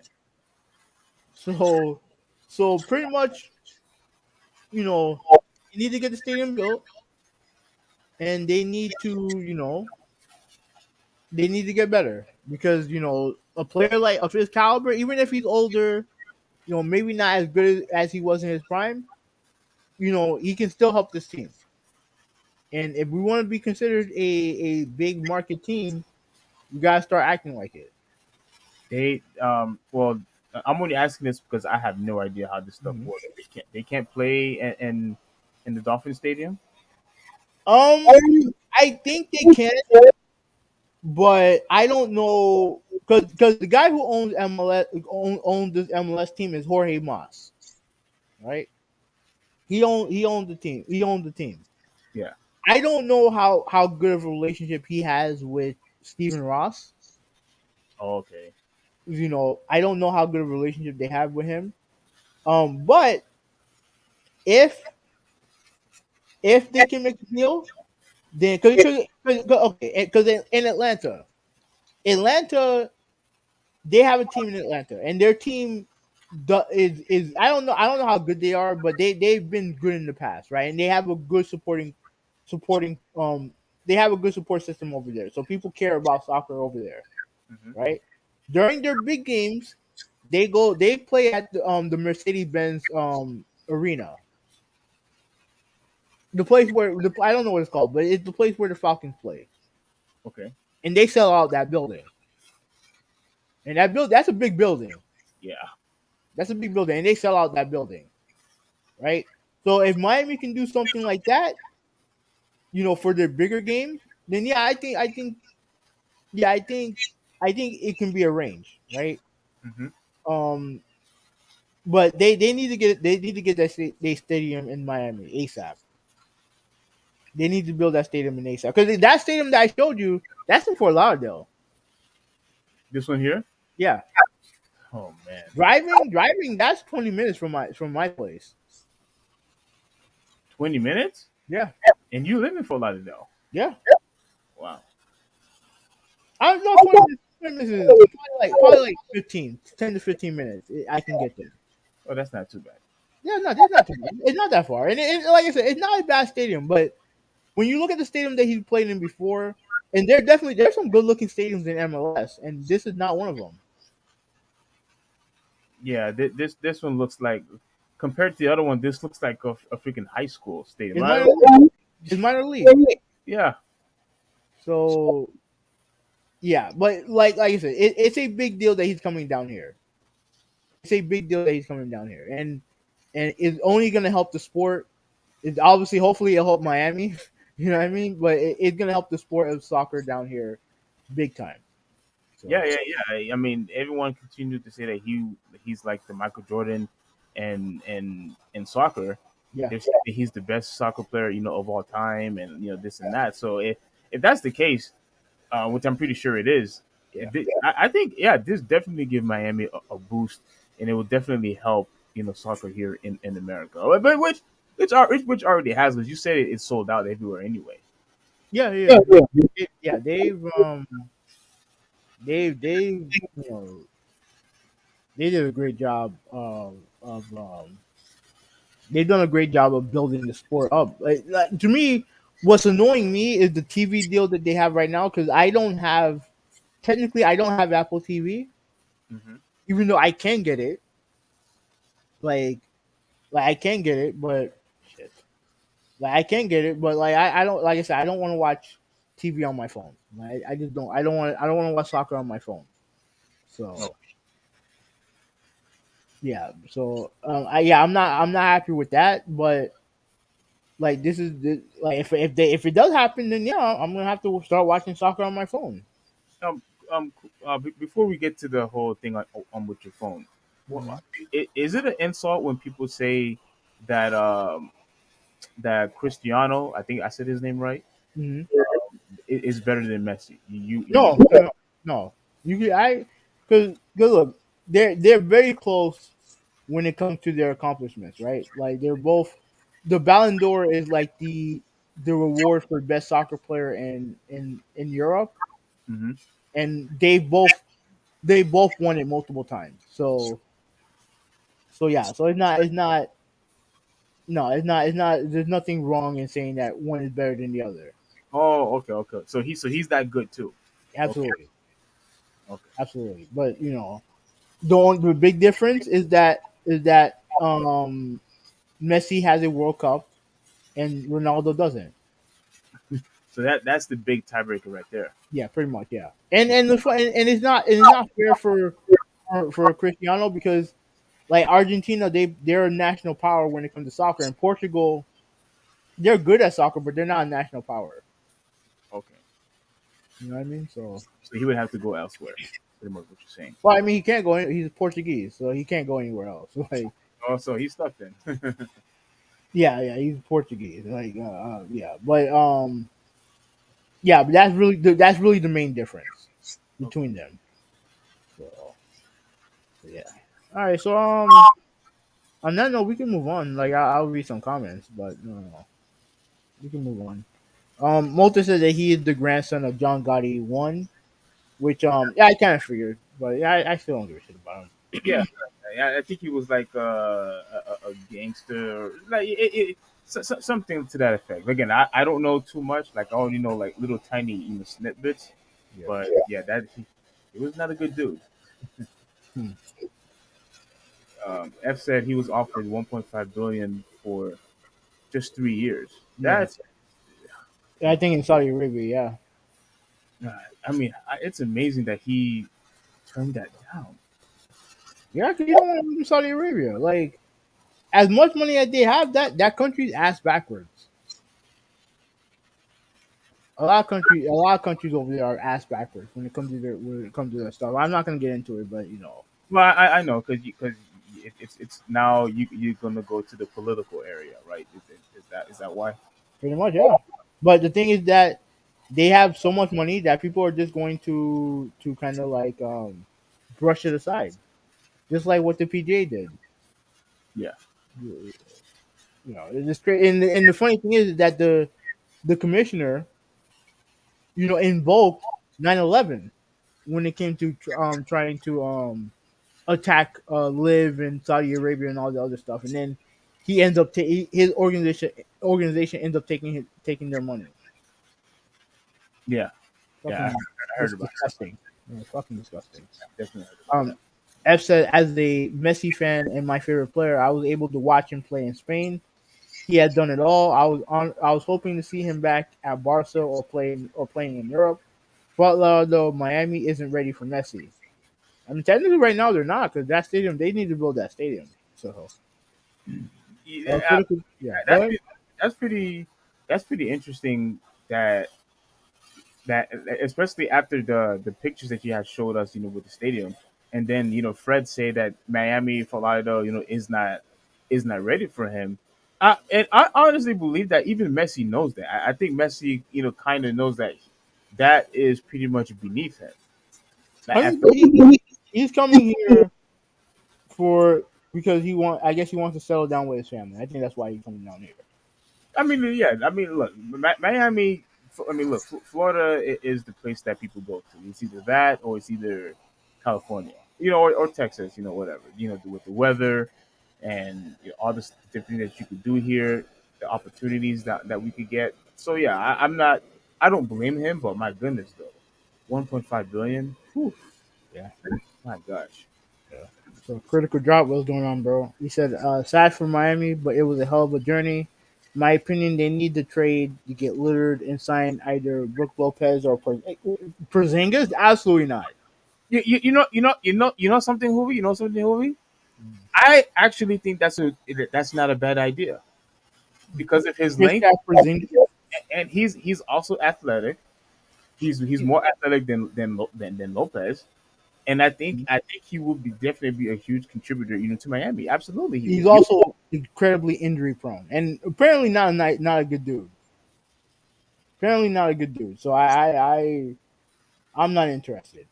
wow, you're not interested in Porzingis? Wow, Not even a little bit. he's better than Lopez. I would maybe offensively, but defensively he's a much worse player than Lopez. A lot worse. And also like I said, I don't think he's a good dude. But yeah, but shout out to you, Critical Drop. Don't forget everybody, Critical Drop. He also does videos, so go to subscribe, to his stuff. He reviews games, anime, and movies. So but yeah, so shout out to him. But here's the thing. What I also like for what he said was that to trade for Damian Lillard. The thing is, and I would be okay with that. But the thing is, I like the guys who they have in Miami right now currently. There's no way you're gonna keep all those guys and bring in Damian Lillard. They're gonna have to trade somebody, including probably Tyler Hero. No, no, no. They can't get rid of Hero, dude. They can't Uh, get rid of Hero. they're if Portland would be dumb to trade him and not include Tyler Hero. Um, what would be a good trade to you? I mean, to me, they're going to have to like when it comes to salary, they have to match salary. So I think either Kyle or Duncan is for sure gone, and Tyler Hero's gone. Okay, so you think they have to trade those three guys? Yeah, and I don't know how many draft picks Miami have, but I don't think they have that much. But yeah, they're going. They have to match salary. That's the most important thing. Yeah. Oof, okay. Yeah. All Ouch. right. Yeah. So okay. So this next topic, we both shared a situation. Huh? Um, my bad, my bad. But he said they're both free agents though. For Yeah. Lopez and Porzingis. Yeah. And you, for sure you do not want to get Porzingis at all. I'm not definitely not interested in Porzingis. Now, Lopez, isn't he just going to resign with the Bucks? You never know. Okay, Never we'll see. know. We'll see what Miami could do. But I think regardless of if they're able to get one of them, I think you'll be happy. I know I'll be happy. I think you'll be happy with Porzingis. I don't think so. But anyways, all right. So we both shared a story with the same theme, right? So let me share my story first, and then you can get to yours. Let me get the okay. So this guy right here, Anthony Bass, right? So GM Blue Jays GM Atkins explains why team cut Anthony Bass following his anti what the Yeah, your yeah. audio is breaking out. Uh, can you hear me? Yeah, but your audio tends to go in and out Yeah. at times. Like I said, please spare with us. Unfortunately, I'm having some audio issues. So yeah. So Ross Atkins explains why team cut Anthony Bass following his anti-LGBTQ post. There's a lot of variables.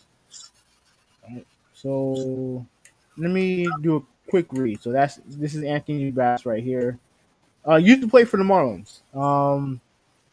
Yeah, he used to play for the Marlins, and he had one tweet this year where it went viral because what happened was his wife was on a plane with two of her kids. Now, mind you, she's also pregnant with their third kid, right? Now, what happened was apparently the kids made a big mess in the plane, and the stewardess or whoever the people in the plane, they told her that she had to clean it up. That she had to clean it up, right? And I guess she sent him the picture, and he tried to shame the airline for trying to telling her to clean it up, and it kind of backfired on him. So, but what did he tell her to clean again? No, because his wife and kids were on the plane. He wasn't there. He was either playing. I don't know what he was doing, but he wasn't there. Right now, their wife and his wife and their kids were on the plane. Obviously with kids, you know how they are. They make a mess on the plane, right? And after the flight, it probably happened after the flight or whatever. The people who work in the plane, probably the flight attendants or whatever, they told her that she had to clean it up. Okay, okay, they told her. Okay, Yeah, and I guess he shared the story and shared the picture of it, and was trying to shame the airline, pretty much telling them for telling his wife that she had to clean the plane, at least their seats and stuff like that because they made a mess. hmm And everyone instead of sympathizing with him, everyone pretty much just roasted him and said that he's entitled and all the other stuff, right? And okay, to the point where he even made an apology. wow. Yeah, so but this time he's in trouble for something else. So let me read the article real quick. Okay, clearing the air from Toronto Blue Jays general manager Ross Atkins spoke out on why the team cut Anthony Bass following the backlash he received from his anti-LGBTQ post. Like any decision, we focus on building the best team possible, Atkins told the Toronto Sun on Friday, June 9th. There are a lot of variables like anything. There are times when things get momentum and become a distraction in the clubhouse. And that was a variable. Bass 35 was designated for assignment, aka he got waived. Just hour before he was set to catch a ceremonial first pitch against the Minnesota Twins on June 9th. Um, okay, and I'll read this part here. Designated for assignment, according to MLB's website, occurs when a player is removed from the club's 40-man roster. So he hmm got waived. He got waived. The professional baseball player came under fire in May for uploading a sense-deleted video via his Instagram story that called for boycotts and of brands like Bud Light and Target due to their inclusive campaigns ahead of Pride Month. Okay. A day later, Bass, who has appeared in 22 games this season, addressed the controversy in front of reporters and apologized for his post impact the rest that for how his post impacted the rest of his team. I recognized yesterday I made a post that was hurtful to the Pride community, which I don't know, that seems funny. That sounds funny. Pride community, Pride community. Like, come on. Okay, which includes friends of mine and close family members of mine. I am so truly sorry for that, he said during a press conference, according to a ship clear via Twitter. I spoke with my teammates and shared with them my actions yesterday. I apologize to them, and as of right now, I am using the Blue Jays resources to better educate myself to make better decisions moving forward. In a statement to the Toronto Star, spokesperson to the Blue Jays shared their individual player sentiments not representative of the club's beliefs, while also reassuring people of the club's commitment to diversity. Is there anything else? Okay. Okay. Why is this in front of me? Um. Hold on a second. Give me one second. Give me one second. I'm getting. I don't give a shit about Prince Harry and what's the name? Meghan Markle. Okay. Anyway, they're on my way. That's fine. The Blue Jays bring millions of fans together across Canada and are committed to providing an inclusive and welcoming experience for all, the team explained at the time. According to team manager John Snyder, Bass' apology was the first step in learning how his actions are accountable to others. It's not going to be a 15 or 30-second apology and says, okay, I did my part. Snyder told reporters at the time. There are going to be continued work with the resources we do have to try to show that he's understanding and that he made a mistake. Nearly a week later, however, the Michigan native told reporters that the video reflected his beliefs even though he removed the video. I feel like the video was too much of a distraction, right? But I stand by my personal beliefs and everyone's entitled to their personal beliefs, right? Bass admitted, according to the Athletic. But also, I mean no harm towards any group of people, and I feel like taking that down the second time was the right thing to do, and not being a distraction as a team. Our job is to win baseball games, and that's my focus. Let's see. Okay, and this is the part that. Hold on for that.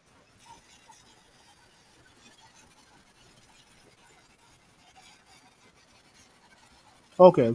Yeah, yeah, that's what I was talking about earlier. But yeah, that's what pretty much that's my story. Now, the one thing that I need to mention here before you go to your story, Steve, is that the two games that he played in front of his fans, they booed him. The fans booed him. Okay. Yeah, they booed him. So, Wow. so before I we can go. Do you have any comments, or right now you want to get to your story, and then we can talk about the whole thing in general? All right. You want to do it that way? Like we Yeah, talk yeah. about. Okay. Yeah, we could do it that way. Okay. So I have a similar story with Hubi, Yeah. and this one is about now. This is gaming related, so I know this may confuse some of you guys, but we are going to pretty much entwine what happened in the sports world and what happened in the gaming world, if you will. So we have this guy. His name is Nick Merce. Some of you Oh, probably, sure.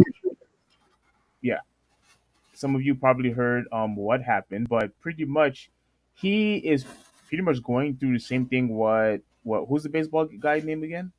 Anthony Bass. Anthony. Yeah, he's pretty much going through the same thing with him, but it's slightly different because it's gaming related. So here's what happened. So Activision, like as we all know, Activision is responsible, with Call of Duty, removes another streamer's skin from Call of Duty.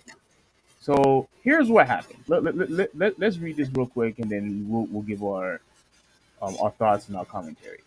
Activision has removed another streamer's skin from a game, not their body. Tim the Tapman, a prominent Call of Duty streamer, asked to have his opener bundle removed from Call of Duty in support of his friend Nick Merce. Now, this is the reason why I'm sharing this article first. I want everybody to have Mhm. an idea of what's going on here because we are a little late of what happened with Nick Merce. So what happened with Nick Merce was that he said something as regarding with the LGBTQ community, to where he said that he didn't want that to be taught, to kids pretty much. So you know what? So what I'll do is instead of reading two articles, I'll share you. I'll let me share the audio of what he said, and then we'll go back, to this article instead of reading the article of him getting removed. So let me do that real quick. Okay.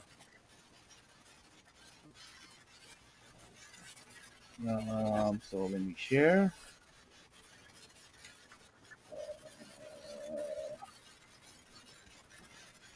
I think it's this one. Hopefully I got it right. So this is Nick Merce right here.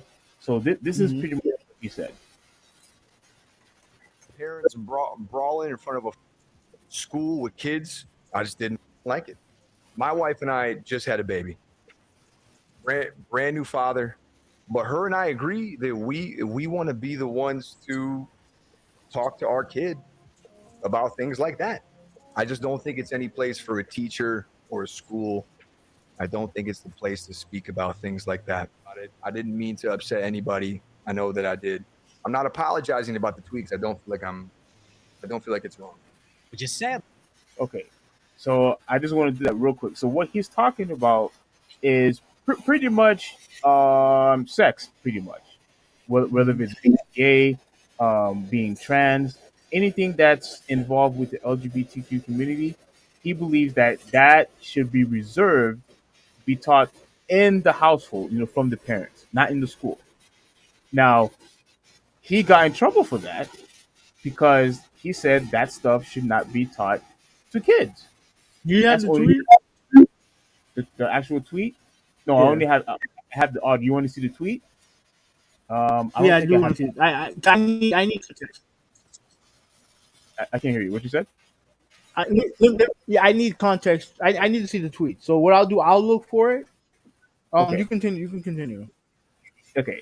Now here's the issue that I have of what Call of Duty is doing. I'm gonna go back to the article real quick, but the issue that I have Mhm. of what Call of Duty is doing, oh, what I should say is I think what Call of Duty, I mean, what Activision is doing is stupid, and the reason why I think it's stupid on their part is because of what he said. He's really pretty much talking about sex in general. This what he's pretty much saying, in my opinion.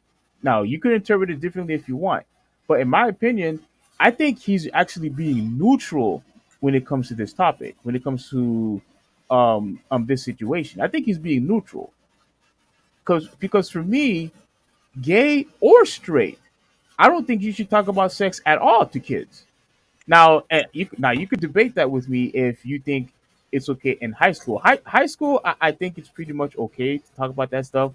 I think in your junior or in your senior year, I think talking about protective sex, talking about gay, trans, or just sex with hetero sexual. I think that's okay once you're in your junior year or in your senior year.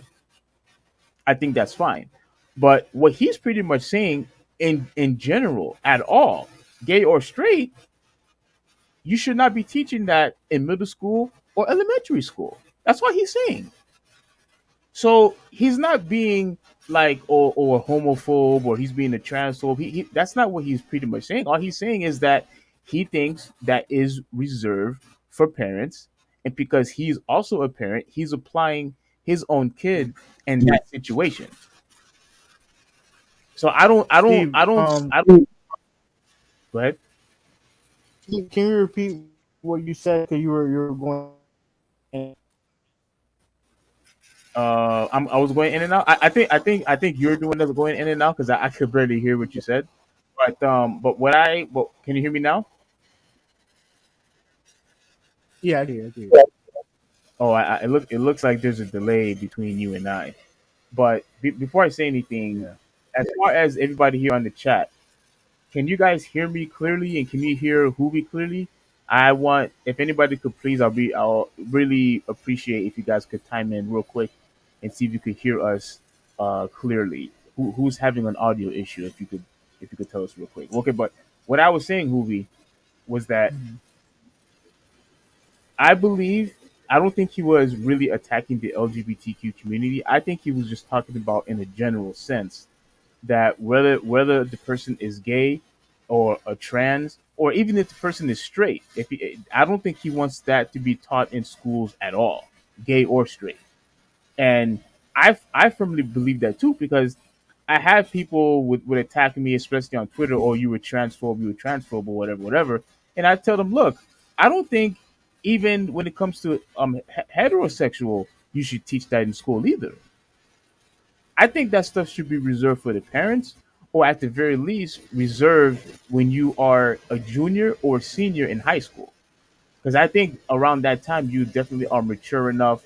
You're about to be out of high school. You're going to be out there, in the real world without going to high school anymore. So I think that is the appropriate time for that stuff to be taught. But as far as if you are a middle schooler or if you are in elementary school, you should not have any type of discussion, whether regarding if it's heterosexuals or if it's regarding for the LGBTQ community. That shouldn't be taught at all. And I believe that Nick Merce is pretty much saying the same thing. And the thing is, even if he was only exclusively talking about the LGBTQ community, all he's at the end of the day, he's just saying that that should be reserved for him and his wife. There's absolutely nothing wrong with that because it's his child at the end of the day. It's your kid. So if you're saying that I want a certain subject to be taught at home, and I think I should be the only one to talk about that stuff with my child because it is my child, I'm responsible for my child. So I should be the one to have the right to whether something should be taught to my child or not. And he has not only just him, every parent has the right to feel that way. Every parent has the right to feel that way. But at the end of the day, he's being neutral in the thing in general anyway. So getting him in trouble and removing the skin, I think was a disservice and a waste of time. And they're just not interpreting what he's saying correctly. Did you find the stuff that you wanted to find? Well, I saw the tweet that he's saying. Or I you think mind okay. sharing it? So okay. Yeah, I'll share it. Okay. Okay, this is the tweet that he responded to from. Now this is the original tweet that started all this. This one right here. An Share it real quick. anti-LGBT protest. Huh? You didn't What share you it. said? You didn't share it. Oh, you're not seeing it? Oh my bad. Hold on. I apologize. Go to my thing. Okay. Okay. This is the tweet that started the whole thing. This is from Brendan Murphy. Hmm. Anti-LGBT protester attack pro-LGBT demonstrator outside of a Glendale, California school board meeting. The school board is voting on the recognizing June as Pride Month, right? So pretty much it's just a response from a fight between two sides, opposing sides, right? Typical bullshit, right? Now this is from an MLG player. Fuck it. This happened 4 blocks from my Overwatch League apartment. America is in a sad place right now. Let people love who they love and live their own life. And this is the tweet that he mentioned. This is the tweet that he mentioned. Like they should leave little children alone. That's the real issue. Yes. That's his tweet, right?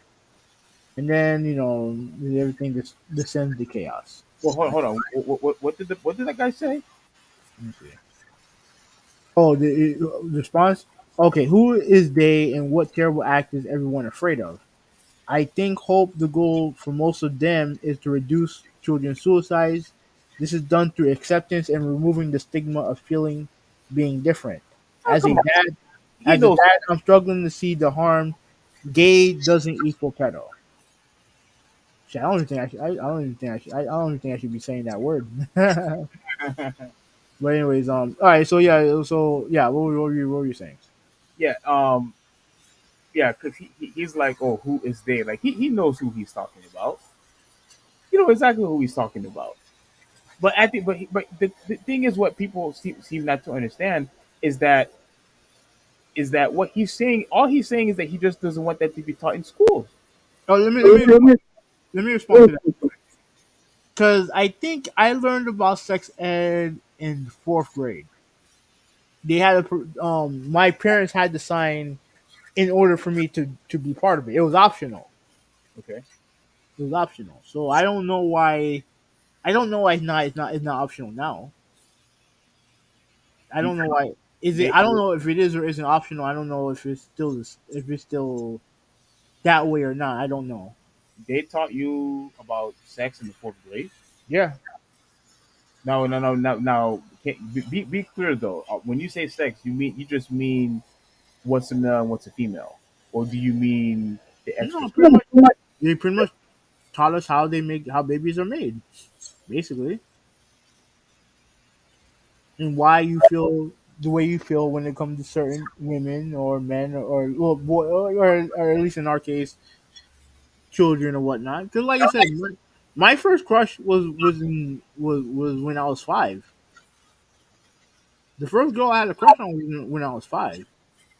You know what I'm saying? So you're saying that it's appropriate to teach sex ed when it's like when they're junior or senior, like bro, like people do. You start thinking things when you're fucking like fifth grade, sixth grade in middle school. At least for me, though, it was like that. Hmm. You know what I mean? So yeah, waiting till you're in high school. No, no, like you need to learn earlier than that because things can happen to you when you're younger than that. So like, yeah, I don't agree with you there. But when it comes to okay, so you want to do you want to tackle your thing first or my thing first? It's up to you. No, okay, we could do yours first. Yeah, or yeah, we could do yours first, I guess. Well, I mean, you just read yours. So I mean, it's up to you. It's up to you. I'll do mine first, right? Here's the thing. Here's the thing. Mm-hmm. Let me share the article real quick. Real quick. I'm gonna go back to the article that I was trying to share before. Mm-hmm. So so pretty much now, as you can see, with this article. So I just shared the article, the audio of what Nick Merce had said, Mm-hmm. and as a response, Call of Duty removed his skins. Call of Duty had removed his skin. So I think you know about this already, to where you could pretty much make it what I guess your face Yeah. will be So displayed. you know who else has a skin? Who? Kevin Durant. Oh, really? Yes, it was weird hearing his voice do call outs and stuff like that. It's weird. Wow, wow. Okay, that's interesting. So he's a very popular streamer. Nick Mertz is. Now Call of Duty removed it, but this article right here is specifically a response of what happened after that. So after Call of Duty had Activision has removed his skin, Tim the Tatum, who named Nick Merckx as a long-term friend, tweeted that it felt wrong for him to still have a skin in the games when Nick Merckx didn't, and requested that Activision remove his skin too. In support of my friend, please remove the Tate Man bundle. He tweeted. Another first FPS streamer, Dr. Disrespect, also expressed his solidarity with Nick Merckx by uninstalling Call of Duty during a recent stream. So the pattern is this is the point of this article here is to show that what happened with Nick Merckx, other streamers, other gamers, other Call of Duty players are getting upset with Activision. This is more than just a Nick Merckx thing now. Like uh, pretty much fans of Nick Merckx are now telling Activision, well, you know what? I support him, and Call of Duty or Activision, I should say, is removing their stuff. So let's continue. So it's notable that Dr. Disrespect, who was once temporarily banned from the Twitch for streaming from a public bathroom before being permanently banned for mysterious reasons, is developing his own extraction shooter that will likely be competition with Call of Duty Warzone. All this happened after Nick Merce made a comment that invoked a homophobic dog whistle that bigoted people have repeated for a very long time, that anything LGBTQ plus related is harmful to and should be kept from children. Which I know you say you disagree with, but I agree with that completely. I Here, think here's my thought process on this. Right, if you're out there and you see, let's say a kid sees two girls kissing, he's gonna ask questions about that. And as a parent, if you, as long as you can answer that question, and I mean, they're going to find out sooner or later.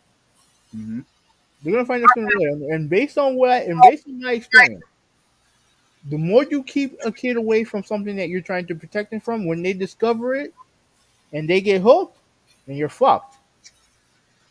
You're fucked. mhm, So to me, here's the thing that I think a lot of people don't, you included, don't understand. Back when we were growing up, it was taboo to be gay. It was not a good thing to be gay, right? And schools, whether you like it or not, are trying to dispel that notion. Now, do I think that do I think that relationships and stuff like that should be introduced to kids? No, I don't. Gay or straight, I think kids should be kids. well, that's But what. okay, but with that said, if you're going to celebrate Pride Day, what you're celebrating is diversity. That's what you're celebrating. It's no different than celebrating, Black History Month. It's no different than celebrating all these other holidays that we have. The problem that a lot of people have is that now that it's centered around gay people. It's centered around gays and trans and all the other stuff. That's what it's centered around, and a lot of people have a problem with that. I mean, I can't tell you what you can and cannot have a problem with, but I'm just telling you guys this is what it is, and if you can accept it, then fine. But if you can't accept it, then you have options. Homeschooling, you know, yeah, homeschooling. You could take him to a Christian school, or a school where that stuff is not allowed, where they don't celebrate Pride at all. Then you have your options. So, Okay. Well, I'll respond, real quick. But let me read this one last part, and then we can move on to your thing. After the skin was removed, Nick Merce apologized to people whose feelings might have been hurt, but affirmed that he was not apologizing for nor taking down the offending tweet. In a tweet on Friday, he said that he had no hate in his heart and thanked the people supporting him. Some of his supporters have left comments on social media referring to LGBTQ plus people, including this reporter, as groomers and pedophiles, for pointing out exactly how Nick Merce seemingly, in serious words, leave little children alone, have been twisted into homophobic dog whistles. That's what I was saying. that's exactly what happened. That because I don't know what his thoughts are about gay people or trans people. I don't know what his opinions are. Okay. But the thing that a lot of these right wingers do is they invoke children, and it being like, keep my kids away from this, right? Because for some reason they seem to link pedophilia with the LGBTQ community, even though it is widely known that you have a lot of creepy men and women who go after children of the opposite sex. That's true, but he didn't say anything about pedophiles at all, though. That's true, but when you say leave the children alone, that's a dog. It's 100% is a dog whistle, because a lot of people are going to jump to that conclusion. They're going to jump to that conclusion. Hmm. So, All right, like so I said, like I said, I don't. I look. This is my first time hearing about him, so I'm not going to assume he hates gay people over one tweet. okay, You know what I mean? But that that saying is very predominant when it comes to people who believe that pride, people like LGBTQ is synonymous with pedo. No, no, no. I mean, I hear what you're saying because again, straight people could be pedophiles too. Yeah. I mean, absolutely, I 100% agree with that. Like I remember, I don't know if you had put a retweet or if you were just commenting, but I remember you had said something to where a grown woman was like making out with some kid. I don't know if you remember that, Hmm. but I thought well, you I forgot what you said, but I was like, oh man.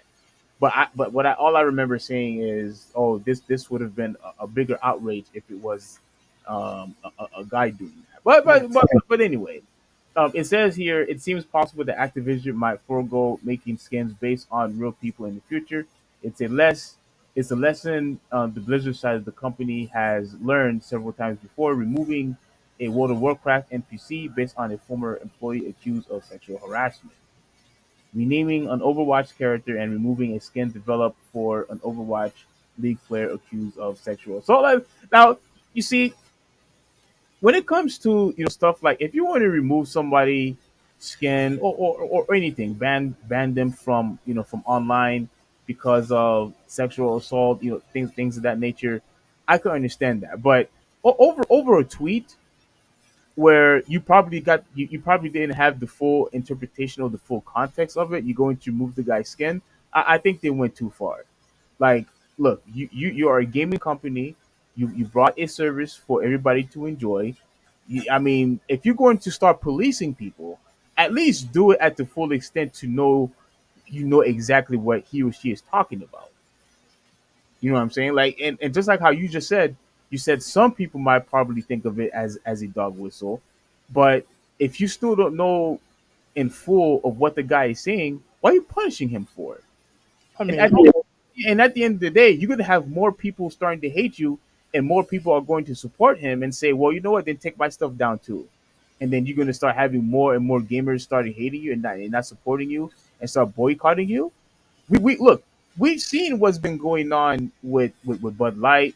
We've seen what's been going on with Target. Now, I don't want to make this very political. Like, this is not a political channel, but we've seen examples already. I didn't think it would go this far as gaming goes, because I remember you had said a couple of years ago you would never take the stance that took when that took last gen of boycotting games completely. I know you said you would never do that, but there's going to be people that will do it. You're going to have people that will boycott. I mean, if people are going to boycott stores and beverages, dude, trust me, they will do the exact same thing for games. I They mean, will. Go ahead. let them, let them. Like, first of all, I wouldn't even be doing skins off of real people anyway.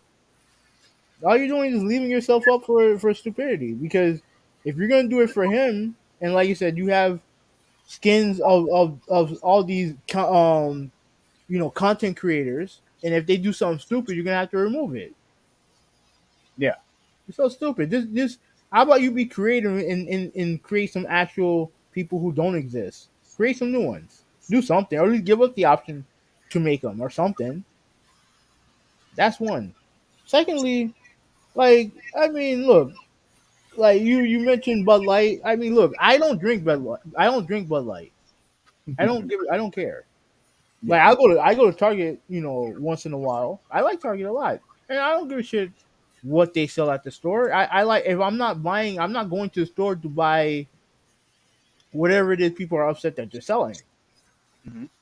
I don't give a shit about that. Like, I like the thing that I meant that we mentioned in the chat, and I'm not going to go too deep into it. But these are the stuff that they try to distract us from. People boycotting stupid shit that don't mean anything. At the end of the day, like I don't give a shit about Bud Light, but if I drink Bud Light, why would I give two shits who they support? I don't care. As long as the beer is good, that's the only reason why I'm buying it. I don't give a shit about their political stance on anything. All I care about is if the beer is good.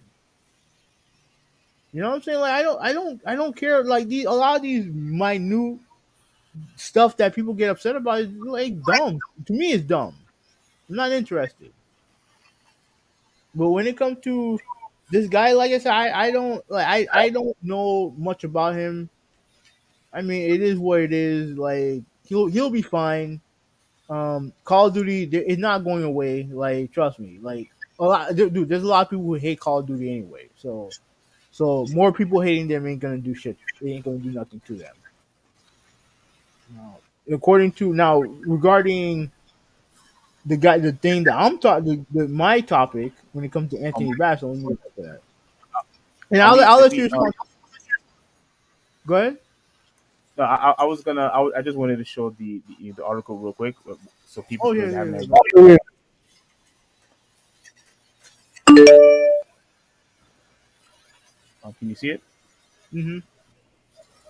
Okay. Can anybody else see it? Yeah, yeah. Everyone else can see it. I can't see it on the screen. Hmm. Oh, That's there it what is. I saw. Yes.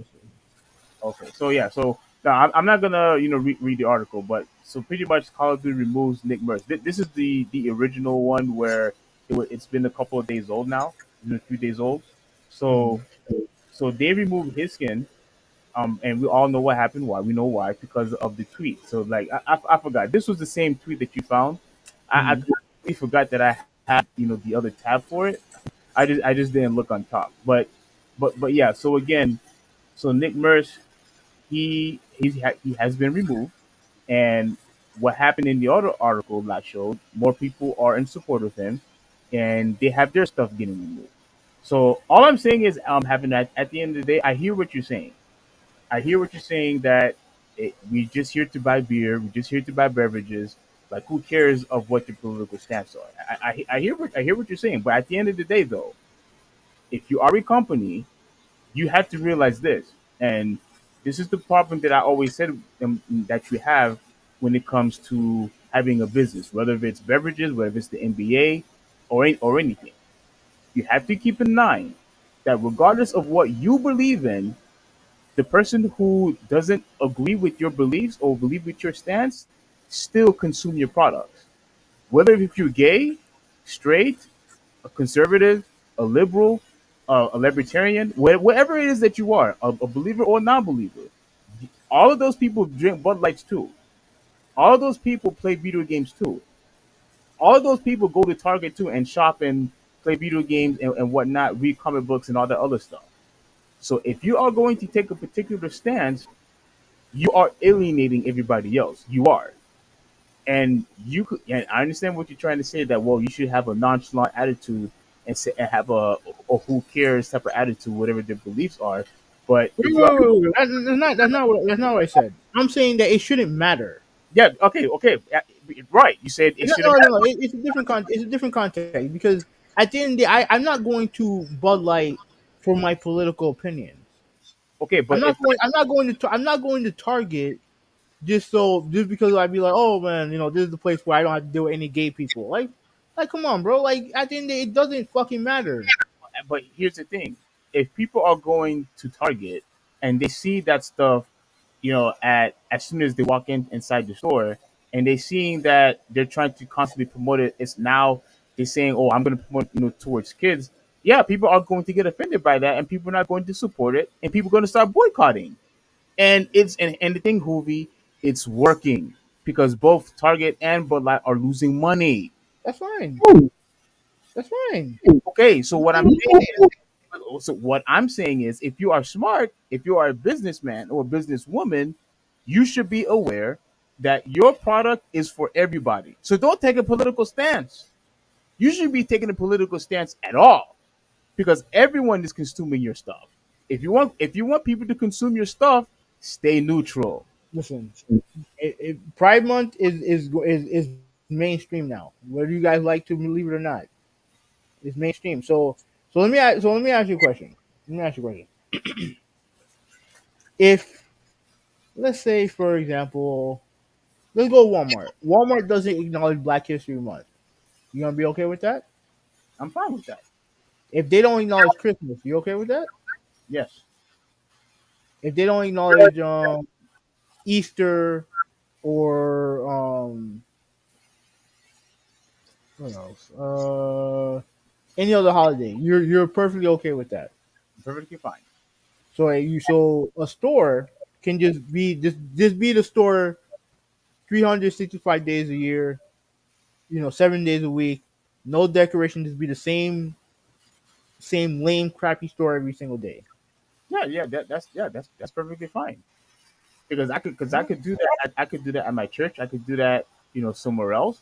A store doesn't have to dedicate their time, try to appease me just because of a holiday. They don't have to do that. They don't. But what was the point? What were we trying to make? No, I know. All I'm saying is that at the end of the day, like businesses are going to try to go after certain groups of people. That's just how it is. And they try to cover all their bases. They salute veterans, they celebrate black people, they celebrate androgynous people. They celebrate all these people year round. But it's when they celebrate gay people is when everyone start getting their panties in a bunch. And I'm like, why? Why?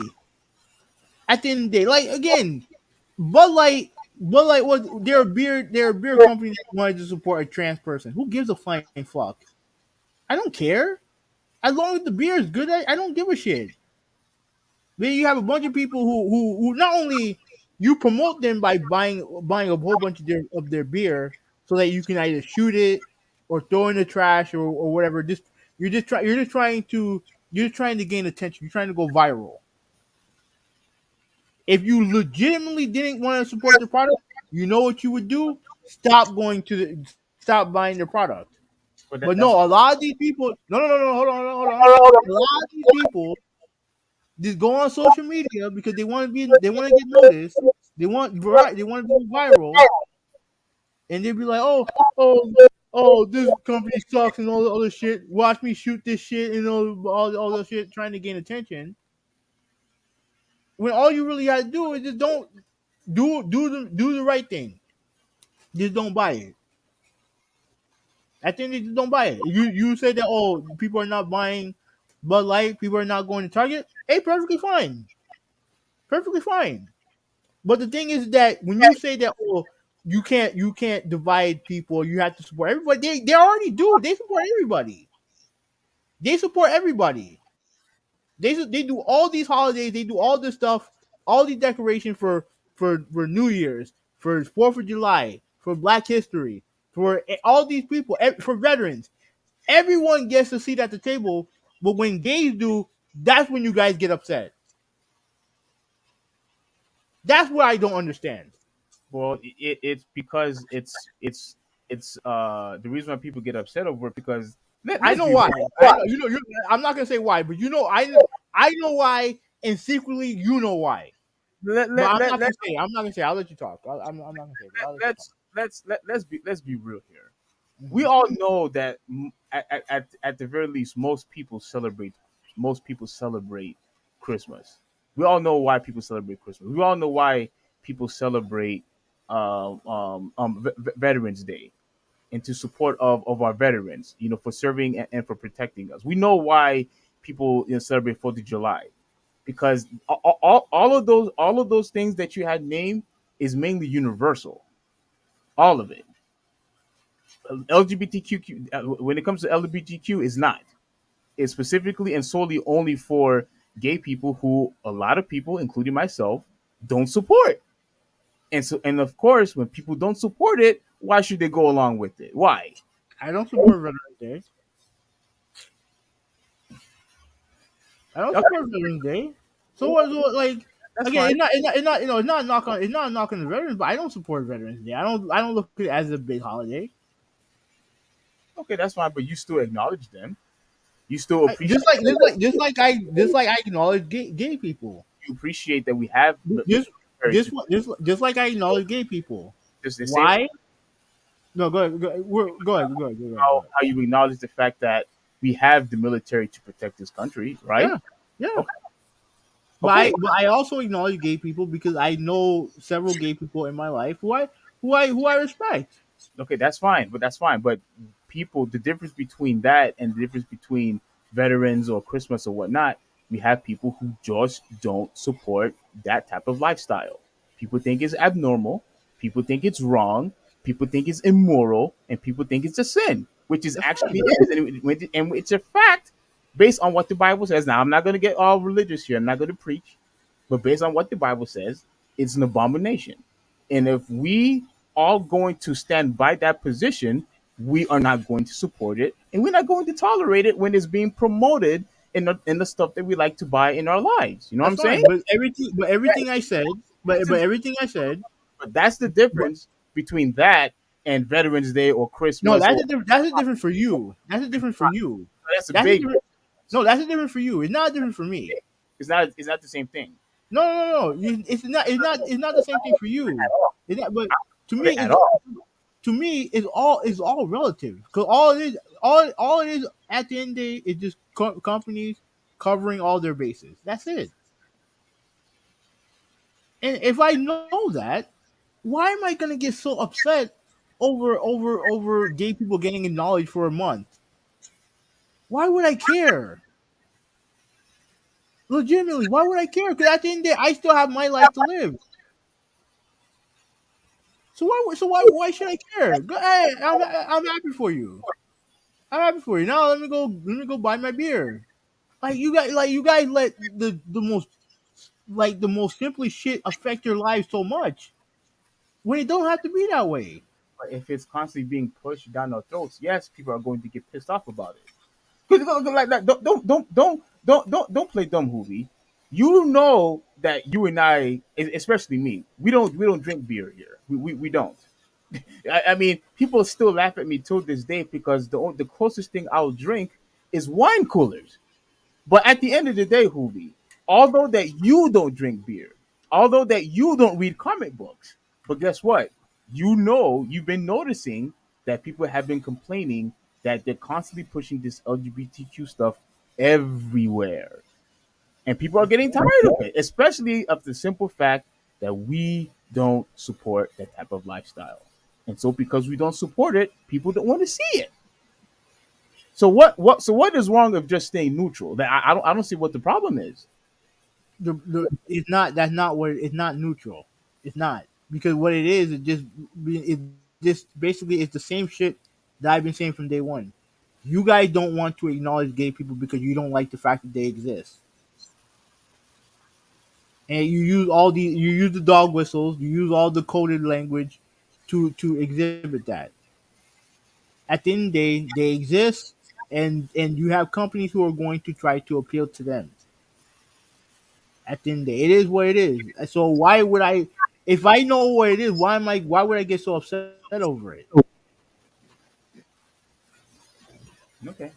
Well, I Wait. want to go ahead. Hmm? Go ahead. No, I want to. No, go ahead. Go ahead. What were you gonna say? No. I was gonna say if you wanted to go to your, back to Oh your yeah. Okay. Okay.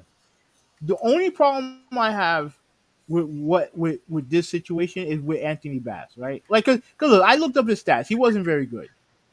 He wasn't very good. Like, do I think he would have gotten waived so soon because of it? No. But if you're causing a distraction on the team, and this is a distraction, and you're not worth it, you're gonna get cut. It is what it is.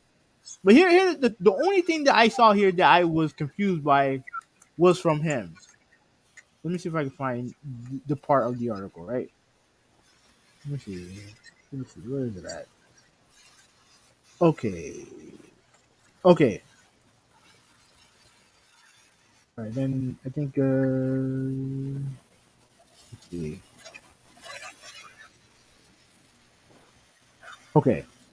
I just I just like this. I just felt like the video was too much of a distraction, right? But I stand by my personal beliefs, and everyone's entitled to their. No. Actually, no. That's not the part where there was a part here that he said that confused me. There was a part that he said that um. Oh my god, where is it? Shit. I read some questions while I look. Oh, the comments. Yeah, read some comments. Oh, let me see where we are. Okay, so Ruben says, "I'm sorry, I'm late. It's all y'all good, bro. Y'all good. I hope I didn't miss design news. No, you didn't miss it yet. I think that's gonna be the last one. I Yeah. think that's going to be the last one. And oh yeah, you already said no, you didn't. Okay. Okay. With I just. Okay, go ahead. Read that last one. And I found what I was looking for. Riddler says seriously. Now I don't know what you mean by seriously. I have no idea what you're talking about. Do you know what he's talking about? No. Okay, so if you could elaborate, which I'm pretty sure you're not going to, but if you could elaborate, that would be great. Go ahead. Okay. This is the part I wanted to highlight. I recognized yesterday I made a post that was hurtful to the Pride community, which includes friends of mine and close family members of mine. My guy, if you're sharing anti-gay stuff, how close are your friends and family?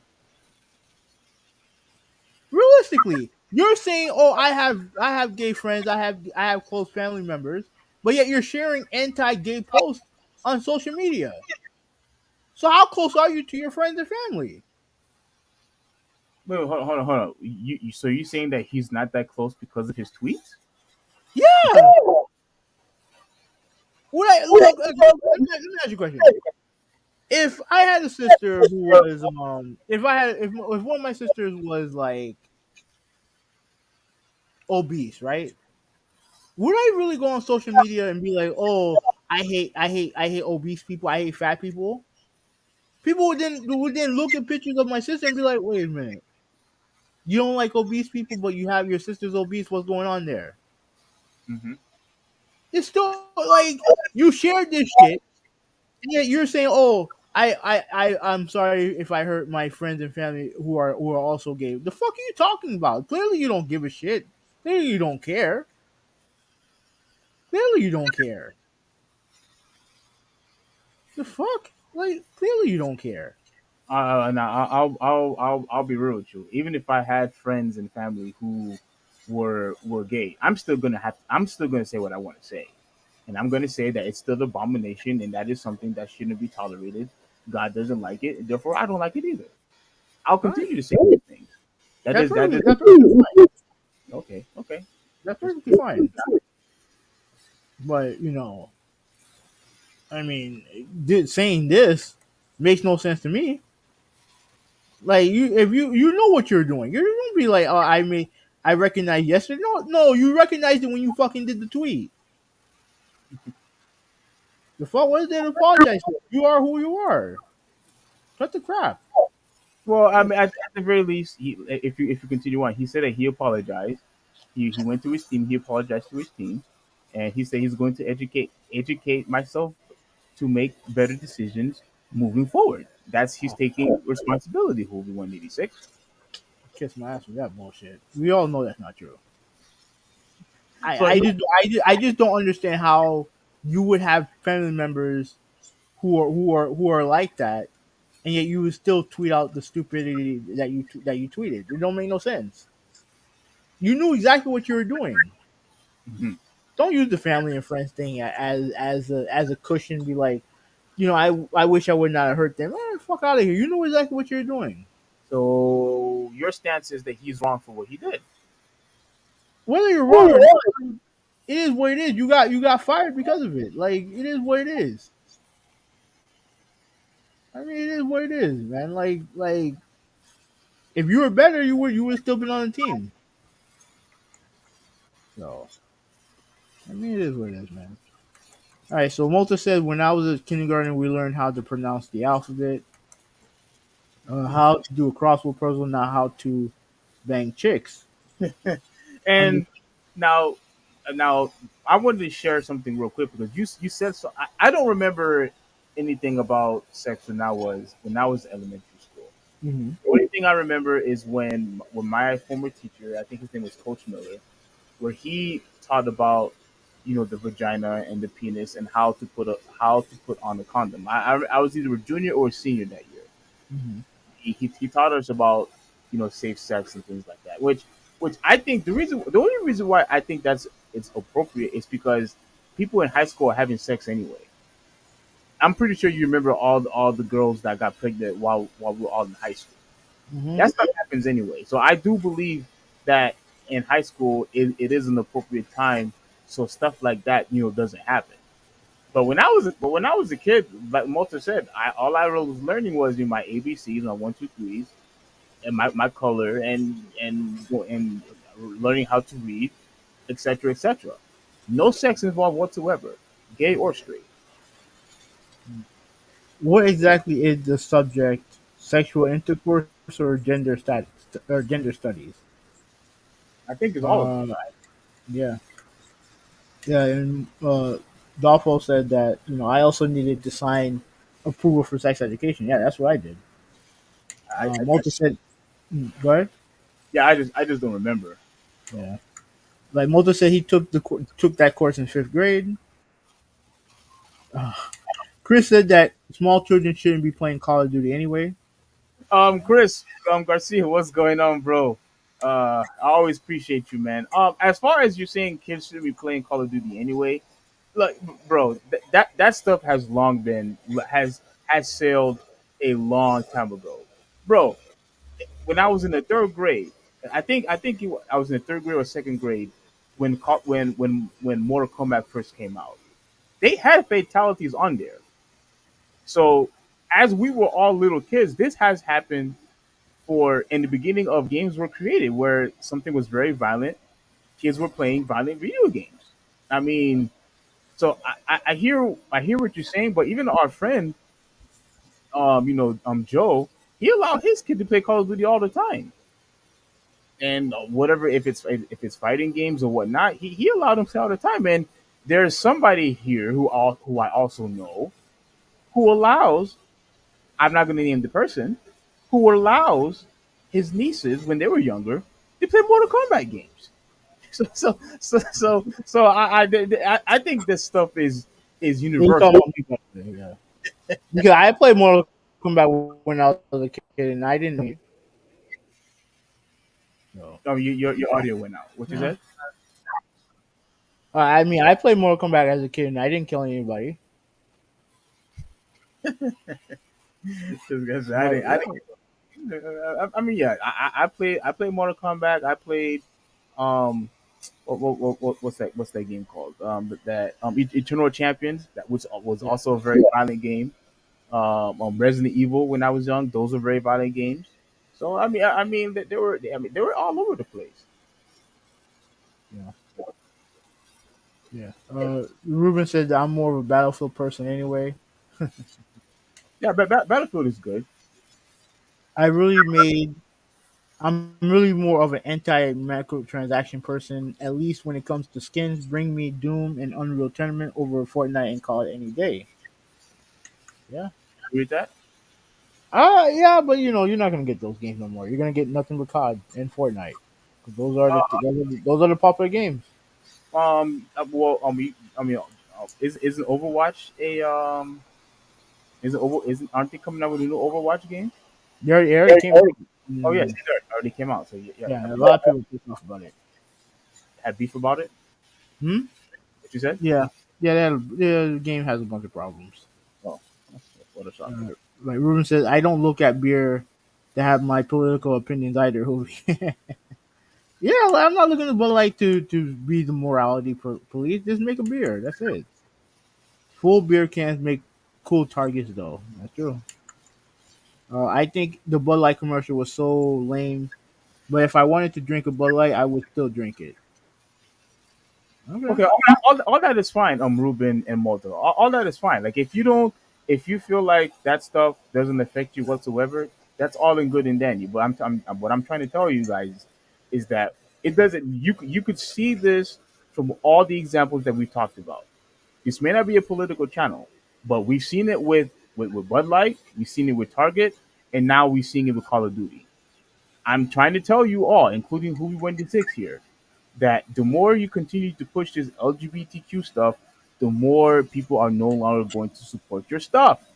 Why? Because when you take up a political stance, you're already choosing one side and you're alienating everybody else.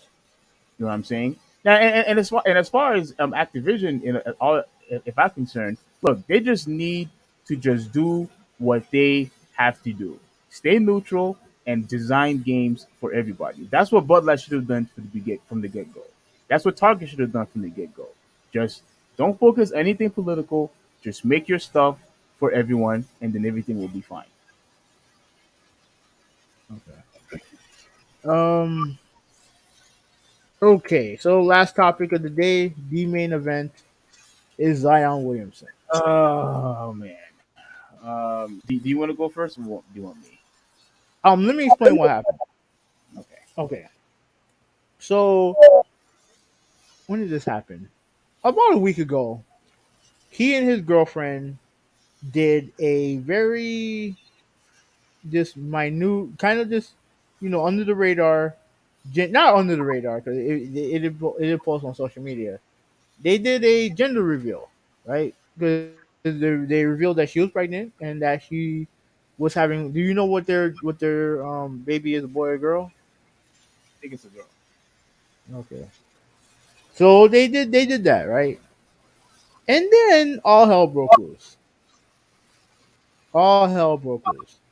A porn star named Mariah Mills has decided to pretty much blow up his spot and expose him for going out with her, having sex with her, all these crazy tweets that has been going on since then. And the reason why we're talking about it, even though it's not my cup of tea, is because what happened was that he put it out there with gender reveal.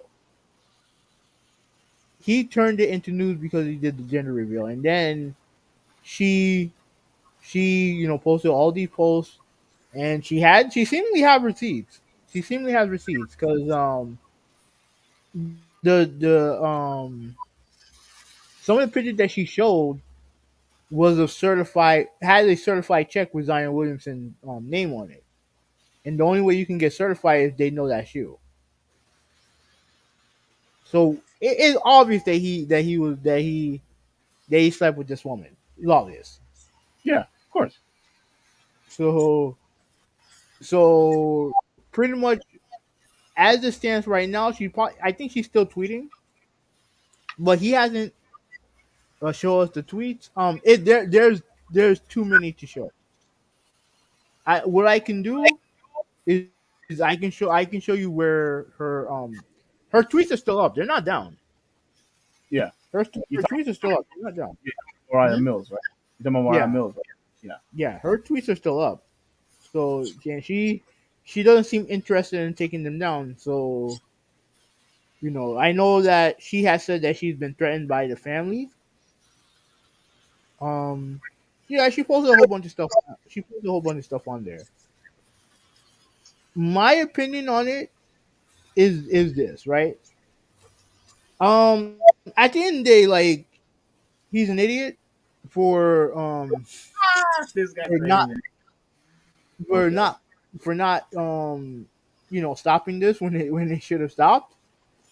But at the end of the day, this is what happens when you mess with when you just sleep around. This is what happens.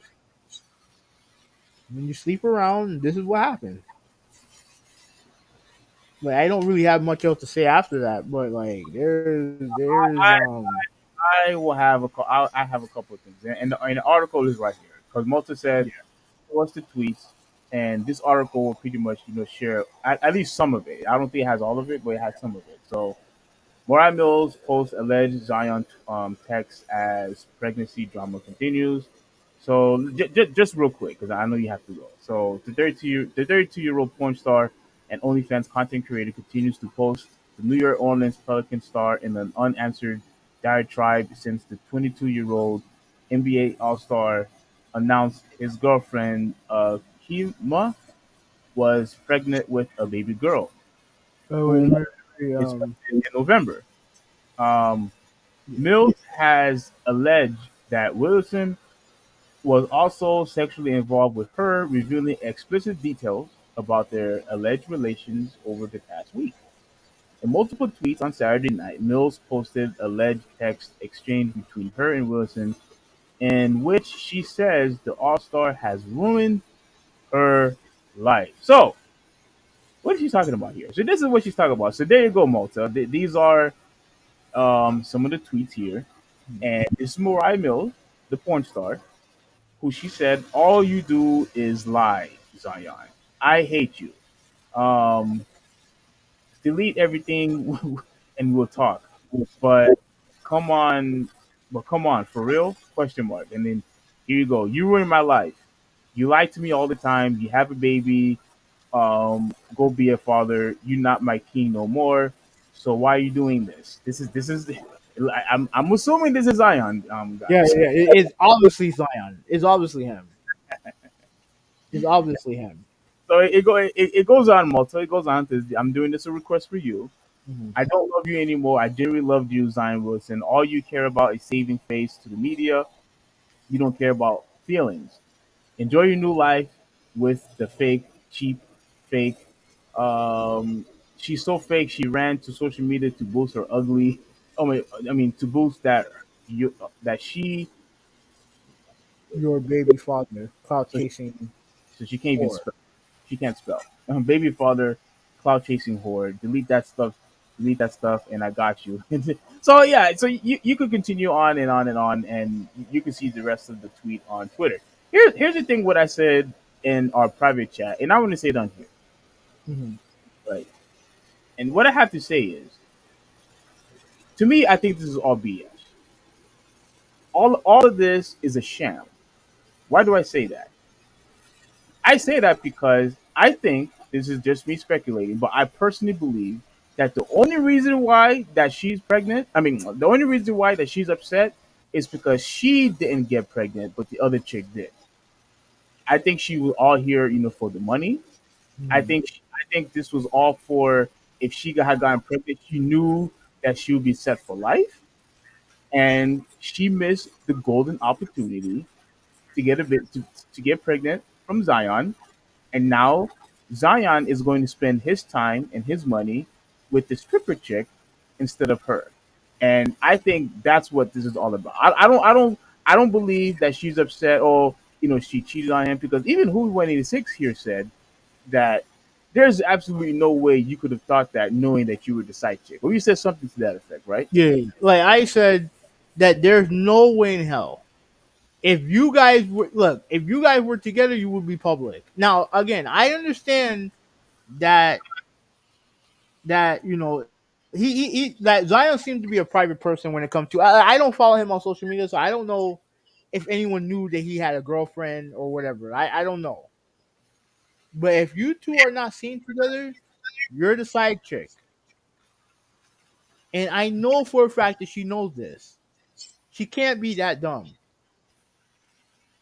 She can't be. Now she keeps. Hey, yo, be better be careful scrolling down her Twitter. I'm telling you. Okay, This is okay. Okay. I was about to say. I thought you were on Twitter. no, no, no, no, Okay. no, no, no, no. But here's the thing though. Like, there's no way she could believe that she was the main chick. There's no way. There's no way. And I'm familiar with her. I am Oh, familiar with some of her tweets. you're familiar with her? Yes. Okay, I'm not gonna say how, but I'm familiar with her. you're familiar with her. Okay, Hoovy. You're familiar.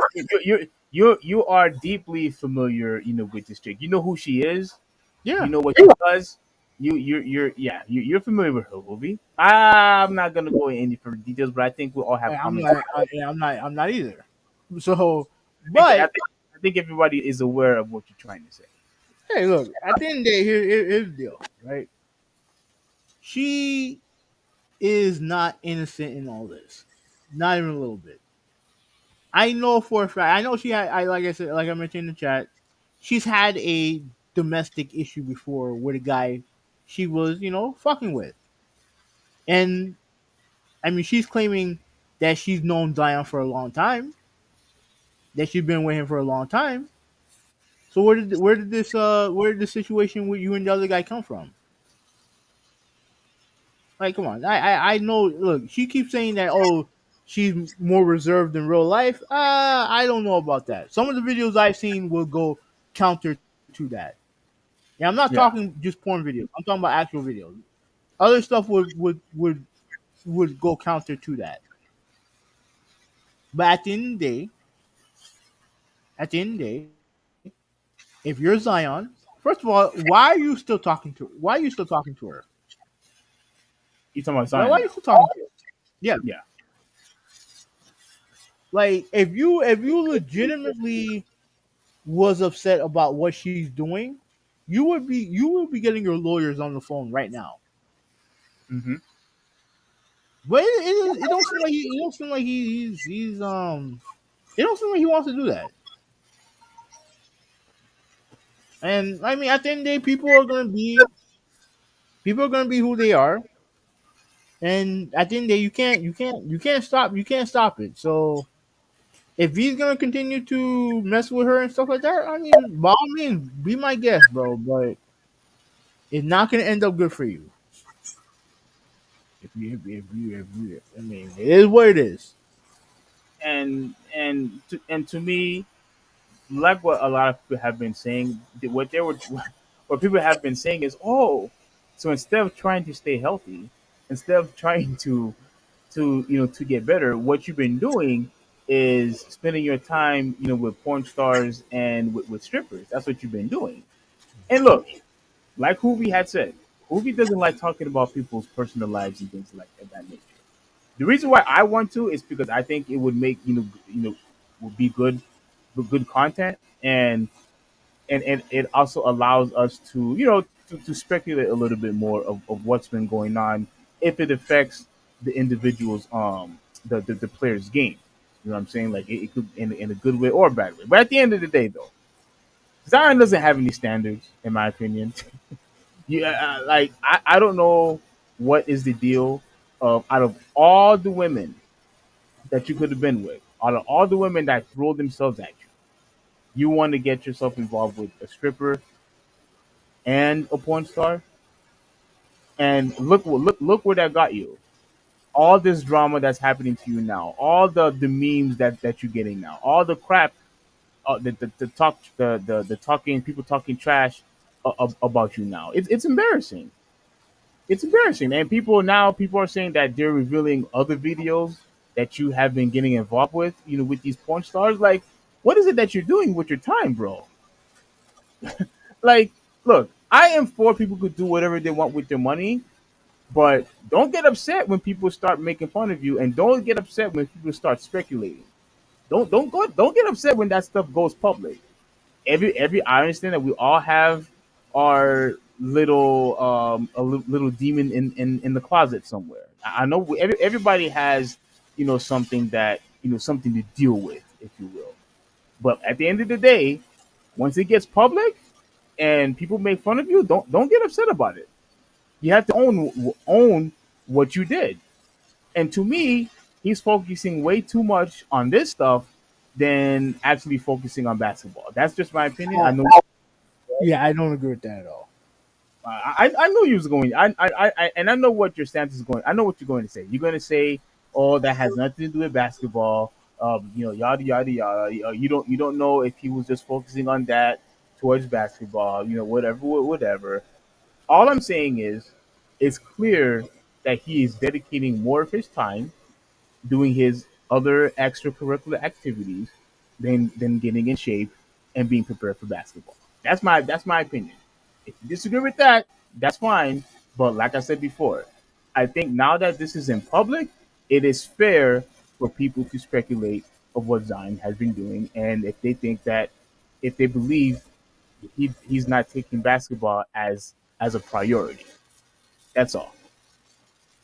I just think that to me, I don't agree because I don't think he clearly did not want this to be out there.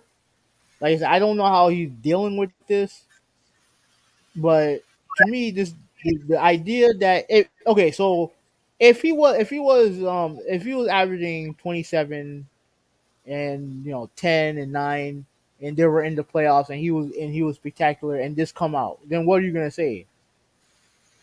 Oh, he's not focusing enough on basketball? No, that's not what's going on. Like what's going on with him in his personal life has nothing to do with what's going on in his when it comes to at least not with this. Not with this. Not with this. Now, could there be other stuff that could be going on that could be affecting him? Physically, maybe.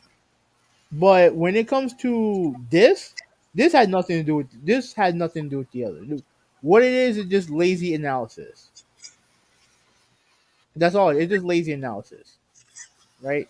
At the end of the day, he's a guy who saw a porn star that he wanted to fuck around with for a couple months, and now for some reason he's still. I don't know why he's still. I don't understand why he's still talking to her. I don't understand that. I don't understand why he's still talking to her. This is and Rand. I don't know. I can't remember if our friend Randy agreed with me, but like I said before, this is what happens when you don't put your lust in check. When you don't put your lust in check, especially when you have money, a lot. We've seen how it doesn't lead to anything good. It doesn't. Now you're gonna have women who's going to resent you. You're going to have people who are going to expose you and social media. Well, millions and millions of people are going to see and watch, and it's going to be embarrassing for you. Hopefully, it's not going to disrupt him, with his game. But I think it already has, and we're going to see what happens when the next season goes on if this drama continues to happen. Because if more porn stars comes out, oh my gosh, I'm telling you, I want to talk about it some more. If more women comes out, Yeah, we'll see. I mean, to me, I just think that he, these guys, man, like like they're on the road 24/7. And they have a lot of women throwing themselves at him. Absolutely, they have. But and he just caught one that he was familiar with. But apparently, look, but if you follow her Twitter, she's a bit crazy, and he got bit, he got caught. And apparently, I don't know. Again, like I still to this day, I don't understand why he's still talking to her. But some dudes are like that. They like that level. They seem to like that level of crazy.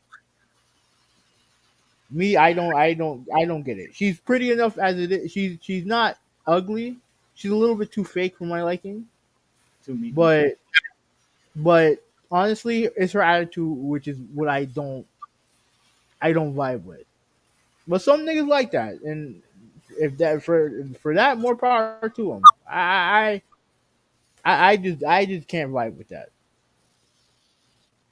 for for me, like we saw the pictures. I mean, yeah, everybody, anyone could say that. Well, she has a banging body. Clearly, her rear end, didn't look real. Like everything looked fake to me. Everything looked fake to me. Now, if that's what he likes, if he likes the fake stuff, I'm sure a lot of guys, when it comes to their attraction, to women and their lust, for women, they go crazy and then they just want to hop on it and take care of business. Okay, fine. You do whatever what you want. Do what you want with your money. Do whatever you want with your time. But once it gets exposed into the light, uh, like there's no turning back anymore. And for Zion to have such, in my opinion, I don't have any hate against women, but in my opinion, he has very low standards to the point where he wants to now he's gonna have to carry with a stripper. Uh, I mean, she's it not she's not she's not a stripper anymore. Well, at the time she wasn't she? I mean, probably before she met him, because she's 29. He's I don't know. He's 20 or 21 or whatever. Right now Zion is 22 right now. Yeah, Yeah. and he's with an older woman. It is what it is. I know she did some stripping back in the day, and I also read that she's also been in trouble for like for a credit card scam or something like that. Hey, so I didn't even know about that. I Yeah. didn't even know about that. So how is it that you're gonna disagree with me when I say low standards? I didn't disagree about low standards. It just I mean it is what it is. Yeah, it is what it is. Look, man. there's two things and then we could read the comments and then we could leave. There's two things that I've always said when it comes to these professional athletes, these men who's making millions upon millions of dollars. Dude, if you are going to just sleep around with women, well, first off, you shouldn't be doing it anyway. But look, you have the power, you have the fame, you have the money. I know all that stuff gets into your head. You should wait till marriage, but no one's going to do that, which is fine. But come on, if you are going to get married, no, if you want to sleep around, don't get married. That's number one. Two, for goodness sakes, man, like what? Why in the world would you not put a cap on it? Why?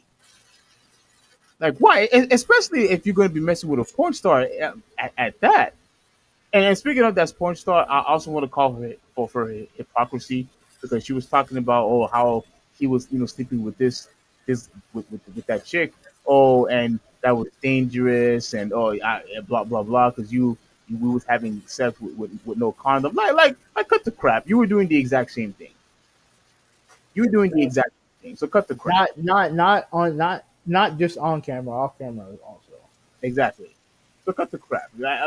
I'm really getting sick and tired of these people and their hypocrisy. Cut the crap. All right, cut the crap. Now, at the end of the day, what Zion needs to do is just look in the mirror and say to himself that, listen, okay, I got this chick pregnant. I cannot let this mistake happen again. Don't be like Allen Iverson. All right, don't be like Terrell Owens. Like don't be like these guys who constantly get multiple women pregnant. Don't be that guy. I understand that you have power, you have fame, and girls are all over you. But if you are going to do what you're going to do, but I think you are, at the very least, protect yourself and protect the person who you're having sex with. That's it. That's it. But we'll see what happens. I'm telling you right now, Hubi, he better perform in basketball next season. He better be in shape. He better stay healthy, and he better perform in basketball. And if he doesn't, we're going to go back on this podcast, and I'm going to say, I told you so. That this was a distraction. But that's all I have to say. Yeah, read the comments. Oh, anyways, Rose Myers in the chat. How you doing? Um, I Ruben says I have a 1099 GF where she's on the payroll and you can claim her as a business expense. Sign an NDA. Had been fined. Oh, okay. Yeah, like yeah, people do. I'm sure players do that also. Like they have these women sign NDAs. Like she's also he's 22. She's You 30 said all something. stars do that? Hmm? You said all A lot stars? of guys do that. A lot of guys do it. Like Dave Chappelle had this sketch called the sex contract. That What? look, yeah, sex contract where he would act like a celebrity. Be like, okay, before we have sex, you have to sign this contract, and they sign it, and then they can have sex. Derek Jeter was famous for it. Who? Derek Jeter. He's a famous baseball player. Yeah. I know who he is. Yeah. Yeah, guys, and girls in the industry do it all the time. They do it all the time. Also, he's 22. She's 30 something. Find someone lower profile and less ran through. I mean, he likes older black ladies. That's pretty much what he likes. Malta says if 29, anything, she ruined. Hmm? 29 is not too bad. 22, 29 is not that bad. If anything, she ruined her own reputation by starting an OnlyFans. I mean, she makes a lot of money on that OnlyFans. Malta, don't this dude will defend her by that statement. I'm telling you right I mean, she makes a lot of money on that OnlyFans, but to me, like I don't think her OnlyFans any it has nothing to do with it. Her OnlyFans had nothing to do with this. She just pretty much just exposing him for what he did with her. So that's it. Ruben says she's a porn star. What reputation? now. Well, again, you guys gonna get Hoobie pissed off because I he know. no we can't get away with that in our private chat, Hoobie. We can't get away. Everything what Ruben and Walter is saying, we can't get away with that without you attacking us. Attacking you about what? About girls doing OnlyFans and porn work. Oh, it's a job. Oh, no, It's a job. same thing as any job. Look, Yeah, it is a job. you gotta get the hell out of here, man. I mean, Steve, it is a job. Like you can be like whatever all you want. It's still a job. It's the same thing as any job. Yeah, Yeah. oh, they shouldn't be laughed upon. Oh, they're still right at the end of the day. Well, like No, seriously. no, no, no. You're misdiagnosing what I've always said. I'm saying that just because they're sex workers doesn't mean that they should be treated with disrespect. And I'm talking about in certain situations. Now, this is not a situation where she's being disrespected. She's doing basically is just blowing up his spot and exposing their relationship. There's nothing to do has She's nothing to trying do with that. she's trying Hmm? to embarrass him. She's trying to have him have a bad name. That's what she's trying to do. Why? Because she's not going to get the Okay, bag. but That's at the end, why. that may be true. That may be true, but does it change what he did? She she Does it she, change? she Does it change what he did? oh, she only complained once the pregnancy came out. That's it. Okay, but does it change what he did? What are you talking Huh? about? You talking about Does it change Zion? what he did? Yeah. No. He had sex with both of them. Okay. So what are we doing here? So what are we doing here? Like, what these guys are doing? They're saying jokes, right? You guys in the chat are legit hurt that these women get notoriety for using their body for 20. And to me, I'm like, I don't care. It is what it is. Not my problem. All right. So Josh is in the chat. What's going on, Josh? What's going on, nephew? You just got back from hooping. Well, I'm telling you, Joshua, I'm gonna say this: you keep going, getting good at this hooping thing. You know, you'll be just like Zion. This is not over. No, don't say that about that. Don't say that about No, my nephew. I'm talking Jack, about basketball skill. I'm talking about basketball skill. cut the crap. Joshua have nephew already has enough girls chasing him already. Okay, Yeah, he has hey, he has enough girls chasing already. Like he tries to hide stuff from me, but I'm like, come on, man. I know you, Playboy. Like like we be having we had our talks, sometimes like when we were in the car, a little while ago. But it's all good and fun and games. He knows he knows he could get girls. Let's just say that. We know you could get girls, Josh. but like I said, if you can play basketball, like it's gonna get more. The temptation's always gonna be out there. And I'm waiting for those So Ruben videos. said, You be shooting all those. Used to give me videos of you dunking. Like I want to see more of that, man. I want to see more of that. And by the way, he this said, dude, he is so obsessed of trying to get taller than me, man. Like every time when he sits next to me, he's like, "Oh, I'm almost taller than you, Uncle. I'm almost taller than you, Uncle." I'm like, you're not gonna catch me, bro. You're almost there, but you're not gonna catch me. I love it. Ruben said there was a community Taco Tuesday event in my complex. It just wrapped up. Did you get some tacos? You gotta let us know, bro. You get some tacos? And One if you did get tacos, please don't tell me it was at Taco Bell. Please tell me you got a legit taco from a legit restaurant, not some fast food crap garbage. 100K a month. He was tricking on that 304. I mean, there's there's a threat called no safe space that Hoobie does get virtuoso in. Oh, you talking about the Discord? Hey man, when you're like 3-on-1, then you gotta do your best. Joshua said he has a wife locked in. Ah, All right. you have a wife. Okay, okay. If you have a wife, I expect for you to. I expect to meet her, nephew. If you have a wife, Oh yeah, no, if it's just a girlfriend, I expect to meet her. Where is she, man? Don't put this in secrecy like Zion had did right now. Don't keep this in secret. Tell me who she is. Right? Tell me who she is. So Do you have any more? Do you have any more comments on this Zion thing? Because me, I just go ahead. it is what it is, man. Like guys do this all the time, and unfortunately with them, you said one day. All right, no problem. Okay. Yeah. But like guys do this all the time, and unfortunately with Zion, he was messing with a girl who blew up his spot. It happens. Hmm. Like it is what it is, man. Like I don't really have much an opinion on it. It's just